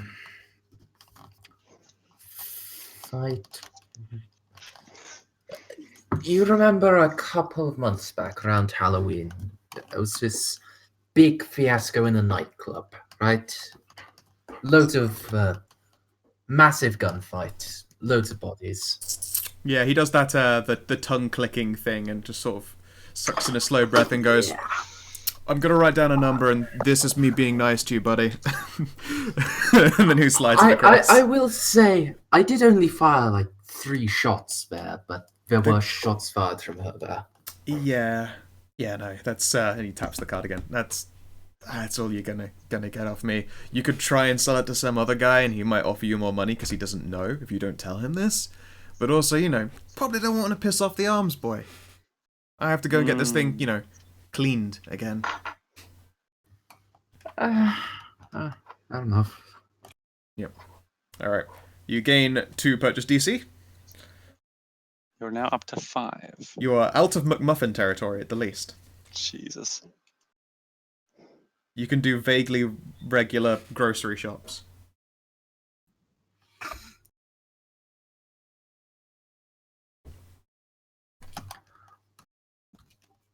Also, if I sell like my remaining CS gas grenades, will they get me anything with this guy? They were homemade ones, right? Mahara made them. Yeah. Mahara took them out of the canisters of CS gas into the little grenades. The actual content is proper CS gas. We did just buy it as finished product and then put it into homemade dispensaries. If I remember rightly, didn't they look like soda cans that you pop the top off and toss them? Pretty much, yeah. Yeah. Do you have any of those left? Because he doesn't have much of a market for raw chemicals himself. I don't think we have used a 2 lot of them left. Pretty much everyone else should have their full allotment of 4. Yeah. Like We have a bunch of I had grenades. Yeah, you had CS gas grenades. Like Dirk, Sandra, Hunter, and possibly Nyx had 4 each. There aren't going to be not any have been on. given any because she was a sniper. Nyx does not have them, no. Nyx is Yeah. Nyxes are long gone. Well, yeah, no shit, but... Okay, so I mean, you could make the remaining canister of CS chemicals into a bunch more of those little grenades and just resell them. Because he'll accept their equivalency in grenade format for repurchasing, but he wouldn't buy raw chemicals off of you again. But we don't have a canister, we have little grenades. Oh, you are selling grenades? Yeah, I mean, yeah, he will gladly accept those. I thought you were saying that you were giving him CS chemical canisters. No. Oh, okay. Yeah, no, he'll buy those grenades off of you. How many are you selling? You can have all of mine back. Then 6. Alright. Give me a 1d6 plus 2. Hey! He's like, now these are some genius little bastards. I take it that these are properly sealed and they won't just dump out all of the contents the moment that I hit this tab, right? Yep, they tried using 2 a little while ago. They worked like the real deal and meant to. He goes, all right, you did, huh? Don't ask. No, I'm pretty sure, that I saw a little news thing coming on up here, Dr. Hunter. Look, you know what? If you want to try fucking me, I can fuck you right back. Let's just not go into this whole business, okay? I was gonna consider it more just courtesy. Frankly, I'm just interested. That's quite some shit. But fair enough. He'll purchase those off of you.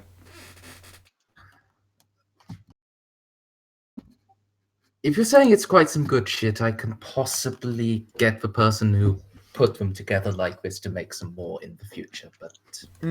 Definitely further down the line in the future. You see, shit like this isn't special if I got a lot of it. I can make way more money selling these as the only ones I got. Especially if that's true. Yeah. You can see, just that very familiar glint in the back of his eyes. Greed. Fuck yeah. They look like Pepsi cans. just CS gas instead. He put them in a mini fridge to really fucking ruin someone's day. Oh, that would be an awful prank. Oh my god. Yeah, hey, don't open that. Why? Did you shake it? Tear gas. The only thing worse is if you'd open it up and it's just bees. Bees! Bees, literal bees just come pouring out. and just start stinging your face. It's probably a lot what it feels like if you were to open a CS gas canister into your face, like at, arm's reach. Oh, that's probably one of the worst things that could probably happen. Yeah. Well, there you go. He packs them away. Indeed, I think he probably wants to keep the contents cooled, so... Not even kidding, it probably goes into a mini fridge.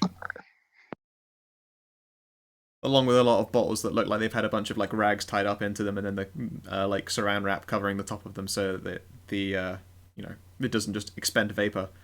Looks like he's literally got like a little Molotov and Pepsi can storage right there. If a policeman looks at it, it just looks like Pepsi and a bunch of bottles with rags in them. Weird. But then if you were to, I don't know, like open the fridge up and then throw it down a 2-story window and it hits the ground, you just got some kind of flaming CS inferno. Just a terrible situation for everyone involved. And you know what? There's something else on my character sheet that if I don't just sell, I'm never going to use because I'll just forget about it. Okay. You remember when we were staying at that hotel with the twins, and I was being really paranoid and checking for listening devices, and then one of the twins also started looking and actually found a listening device. Yes, indeed. I have that listening device still. It has no memory card, but that's a relatively cheap thing for someone to put into it. I'm probably never actually going to find a use for it, so I'm just going to sell it. Give me the 1d4 of fate.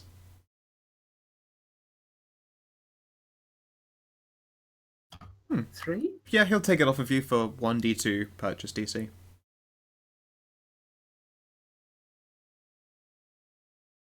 Fucking hell. Well done.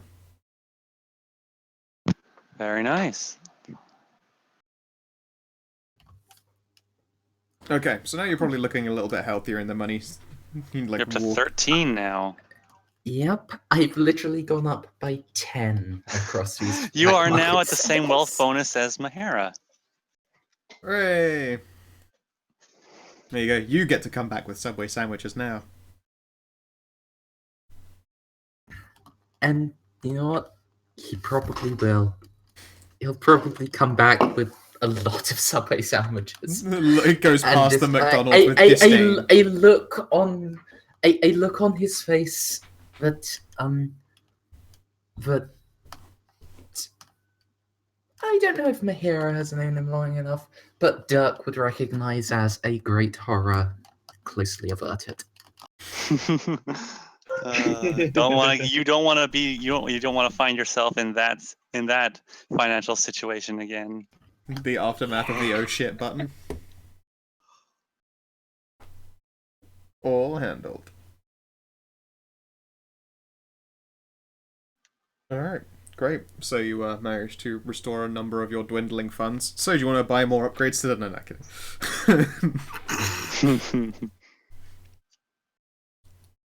There you go. Is there anything else that you guys wanted to get done?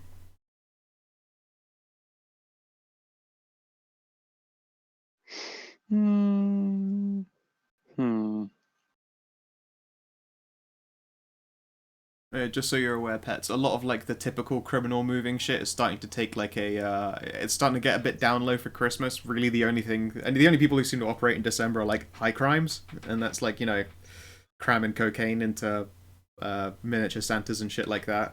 No one's doing the small movings because no one does street corners when it's fucking freezing and it gets dark very quickly. Except there are also lots of Christmas lights. It's like the prime time for getting caught if you're trying to push. Yeah. So you're welcome to do a profession check to do criminal shit, but it's the risk margin is definitely higher, so that you're aware. I think I'll pass this time. Cool.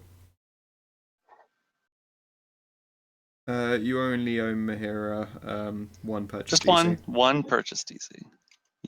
I say owe Mahira, you basically no one gets that one. It goes off to a bunch of supplies, disappears into the ether. But your car is now a -3 Acura.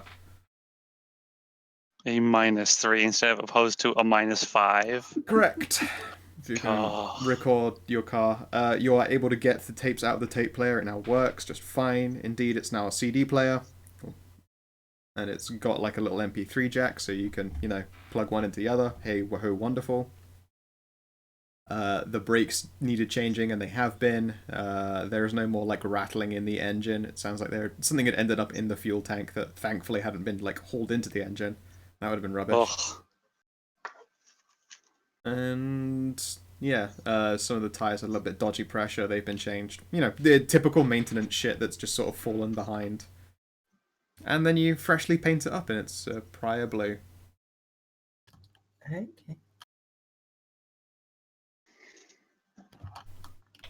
I really should have just gotten a brand new one. Sold your shit and then made the purchase? Oh, no. Made the purchase and then sold the shit, because you can't go into negative wealth bonus. If something costs more than your actual wealth bonus, you'll get it and you're just reduced to 0. Oh, sweet. It's like, I bought this, but it's made me homeless. It's like you... Yeah, well... And the thing is, then, selling the pistol would have actually gotten me 2d6 plus 1. Now I actually think about it from a purely mathematical point of view, I did it stupidly. But but you did it in characterly the way it would have been done, because no one goes into the world thinking, I'm going to buy this at something so expensive that it bankrupts me, so that I benefit more from selling my shit later. Yeah, that's if you're just trying to, play the rules. Yeah. So I never appreciate gaming the system like that, because I will usually make sure to punish someone who does that too often. Yeah. You did it the way it would be done normally, so it's fine.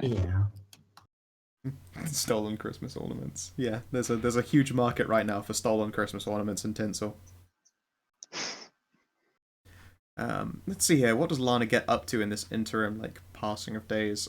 Finally, the major maintenance stuff is done, and that was... God, it's been a while. Let's check the dice rolls. How long did it take until she could just walk around freely in the house?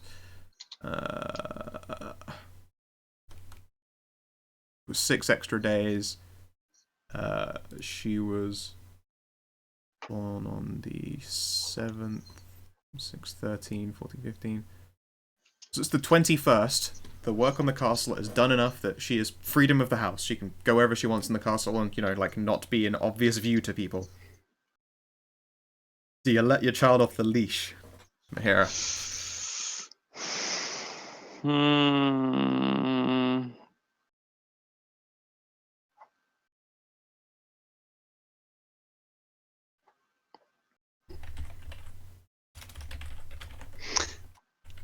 I will ask Mr. Woodhouse how sneaky ask him how sneaky he can be. Madam, are you insinuating that I would spy on individuals in this home? Well, I'm just asking because Lana's Lana's afraid of you a little bit, but you're a ghost, and I mean she doesn't have to stay cooped up in my room anymore because all the construction guys are gone now. So it would be my pleasure to keep an eye on her. Thanks. I will make up she doesn't do herself a mischief. Thank you. You're very I don't want to keep her cooped up, but I'm a little, worried she might get into trouble. Seeing as the grounds needed less keeping at this time of year, I will see if Lady Bodhi will have an interest in assisting in the matter of keeping her occupied whenever you are unable to attend to the child. Oh, that would be good. She really, those two seems to be the buddies, I guess. Bodhi seems to really like her. It would seem to be as much. Indeed, when you'd come back previously from going to go and check on Hunter's car, the next time you saw her, it's just Bodhi stood there with Lana basically just clambered on top of her in every fashion. She's such a... Oh. It is. She's just the thing that climbs. Climbs on people, climbs on stuff, likes the warm, likes colours. Did we do any knowledge checks to figure out what she is yet? No one has. No one has tried. I'm gonna try. Alright, give me knowledge Shadowkind.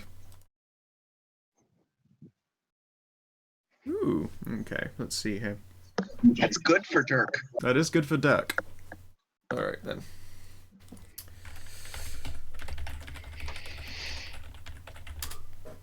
So, first of all, you do know that she is technically a tiefling. Yep, cool. But she doesn't meet a lot of the common archetypes.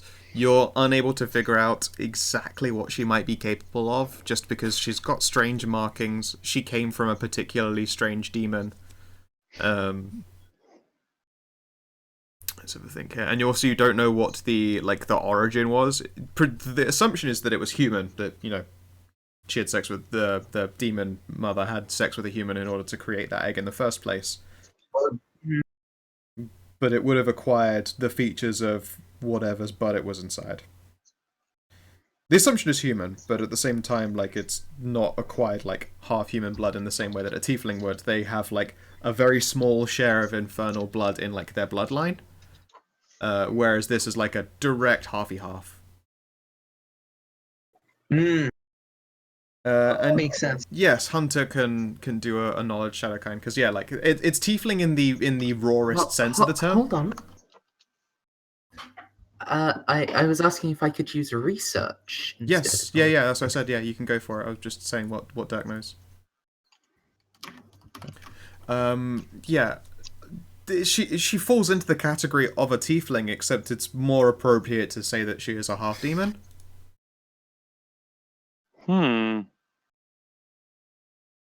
Yeah. This is very, very directly a part of the infernal bloodline, as opposed to just a branch off the tree. The blood is not diluted, is what you're saying. Correct.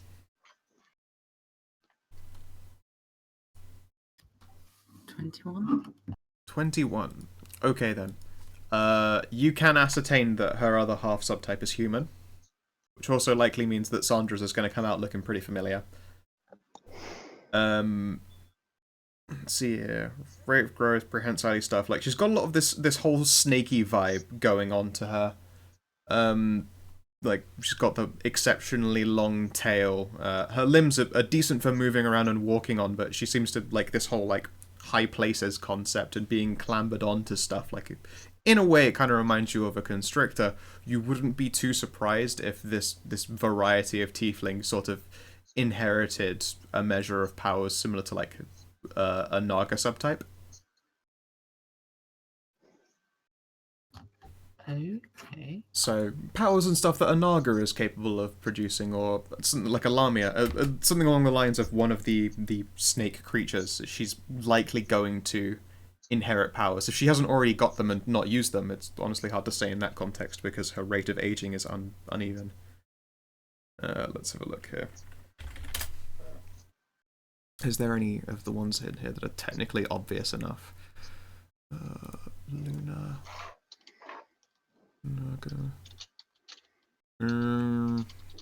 Okay. It is entirely likely that she will be sensitive to sensing magic. And quote unquote, I'm using a portion of the Pathfinder's Lunar Naga to figure out what she can do. And they happen to be the sort of spellcasty ones. She can detect magic with a lot of ease. It's not an at-will spell for her yet because she's not progressed enough, but she is sensitive to it being done in places or picking up the residue of it. Of course, her senses will be less academic and more, I guess, on the feel of things, so she would be able to judge a spell instead by its smell or its taste in the air, that kind of thing. So she makes perception tests. In this case, it would be spot, and then she'd have a subtype one of taste, and that's how she would dictate what type of magic it is. Well, right now she doesn't have a context for it, so she's incapable of utilizing that knowledge. And it's likely that she will have a propensity towards spellcasting in the future. As for what abilities she will actually be good at, you can't say yet. Definitely, she's got the snaky vibe going for her. Luckily, she doesn't appear to have hollow fangs, or you would be afraid of potential poisonings in the future by mistake. But there you go. Let's see here. Can you roll me a d4, actually?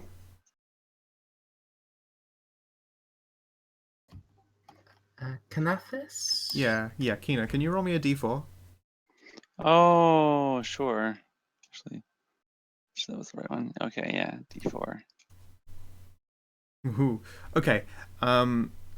This probably comes up while Hunter is doing some research.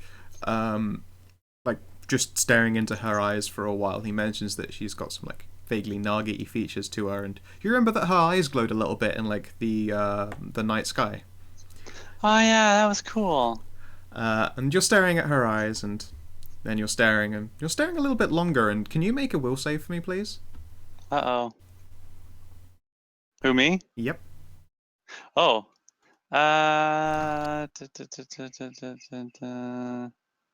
Oof. Okay. You snap out of it before it settles on you in any way. It doesn't feel, particularly aggressive in any fashion, but you suspect you were being mildly hypnotized by that. The same idea of someone looking at a lava lamp for a really long time and being intrigued by it. That was essentially happening just looking at her eyes, even though there were no changes happening in them. Oh my.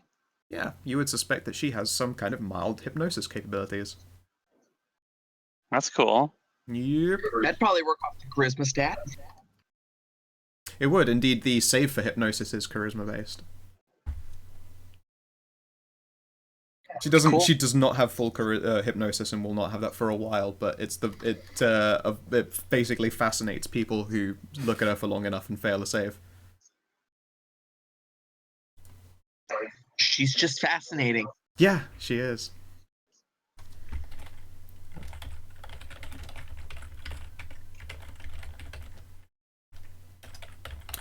And that's all you can gather for her. You don't have a name for her. You just know that she is some kind of more directly influenced tiefling, and whatever blood happened on the demon side appears to have at least carried with it some kind of Lamia or Naga-based capabilities.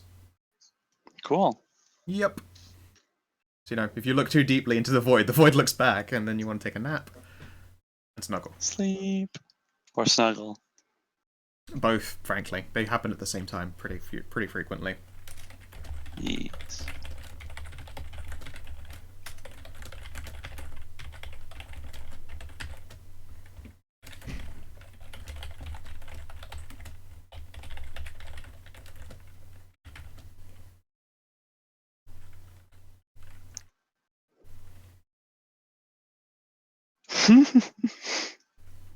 She's a Nalene.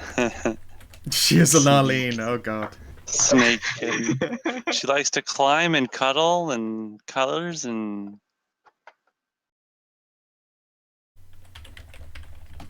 All of her likes are cat-like, but her body and her senses are snake-like. It's a pretty apt appropriation there. Can we just call her an Aline then?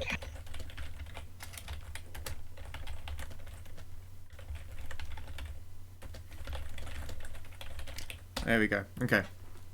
So her side ability is called Fascinating Presence. A Naga-based capability, staring for an extended amount of time into her eyes requires a DC 17 will save to avoid fascination for 6 rounds or until a successful charisma save each turn. So you get to make a save every single turn to break out of it, and the save is lower than the original DC to avoid it in the first place. That was close, then. It breaks on being struck even for non-lethal. Slap. Hey. Yeah. Like it's essentially like a particularly firm nudge will unfascinate you. It is not powerful in any stretch of the imagination, but it is fascinating. Cool. It's cute. Indeed. And yes,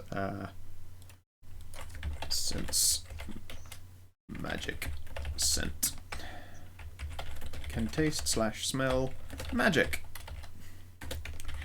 Requires a wisdom check to discern more details than its presence.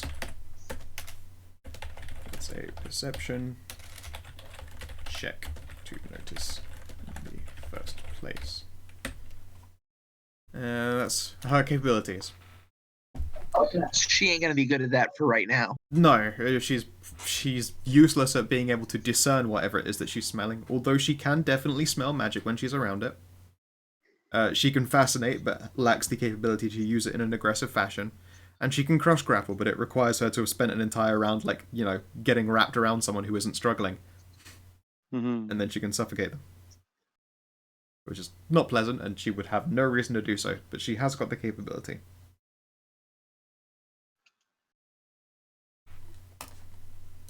And that's Lana. It'll be interesting to see how Sandra's one turns out as far as stat blocks are concerned.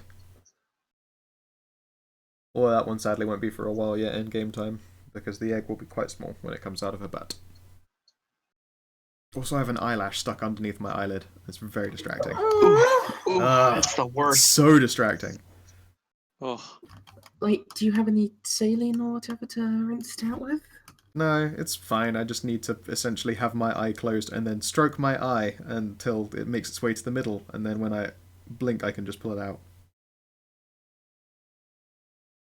I'm not too worried, but just it's distracting for now. I apologise if my sentences randomly have cut off at points where I've blinked wrong and it's left the middle of my eye and escaped back upwards or down again. Okay. Is there anything else that you guys would like to do while you're getting settled in and stuff? It's gonna be a couple days until Vex arrives. You suspect, he'll arrive before Christmas, so you'll have a couple of days to spare. It is, as of right now, the 21st. Trying to get a flight during the Christmas season. Pardon, sorry? He's trying to get a flight during the Christmas season. Yeah, I know, right? Fucking what a travesty. That's the only reason he hasn't arrived earlier. So I can't think of what everyone would possibly want, but Dr. Hunter is probably going to want to try to buy last-minute Christmas presents. Oh yeah, me too. Yeah, I will let you do so. You actually have on-hand cash, so you can look up actual things and how much they'd cost and just spend out of that instead of purchase DC. Just make sure you put anything exceptionally weird, then run it by me. Okay. I mean, it was probably just gonna be mundane stuff. You never know. Come on, it's a shadow kind of Christmas. You've got to get weird. You guys hunt monsters or save monsters or unhunt monsters for a living. What, are you going to get snow globe? I don't think so. I don't see that happening.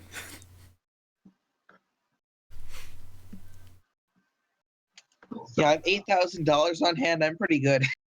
Yeah, you'll find something crazy, I'm sure. I think between you guys have stacks. Fucking fatty stacks. And I've got 3,500. Okay, hang on a second. You've got $3,500 on you. He's Dr. Hunter doesn't carry all of that in his wallet. He probably carries 500 euros in his wallet. Okay, but I would like to point out you probably could have just gone onto Craigslist and bought a used car with your on-hand cash. Is Kina? That's not actually something that exists in the rules. And yeah, I didn't want to go into huge amounts of details about it. As it is, we went into more than I was really planning. That's okay. It goes down like that. Essentially, I don't let people buy equipment and gear with their on-hand cash. It exists for roleplay reasons, like you're doing right now. Like when you wanted to go buy food and stuff, technically you'd be like, all right, that's such and such purchase DC, but it isn't. You can use role-playing money instead so that your purchase DC isn't involved in it. Your on-hand cash, quote-unquote, your bank cash has no impact on your buying power. It's sort of like a separate thing. So, I mean, you could buy some crazy, crazy shit for someone as long as it's not, I guess, a weapon or armor or something. That's why I said, if you want to buy something particularly absurd, run it by me if you're spending your hand cash as opposed to purchase DC on it.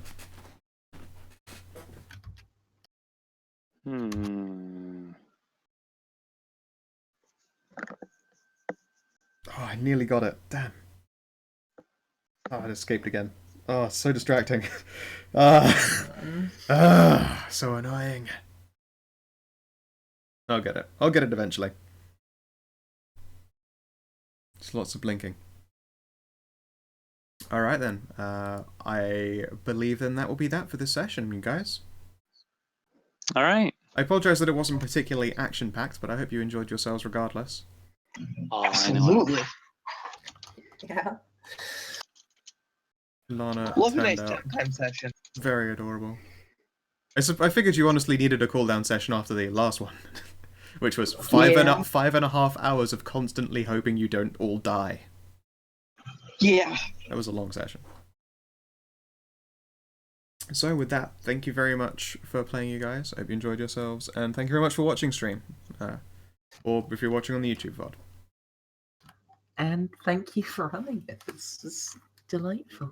Yes. You're very, very welcome. Now I need bed. I need more recovery sleep. Good luck, Scout. Thank you. Everyone, have yourselves a Get lovely better motherfucking good time. soon.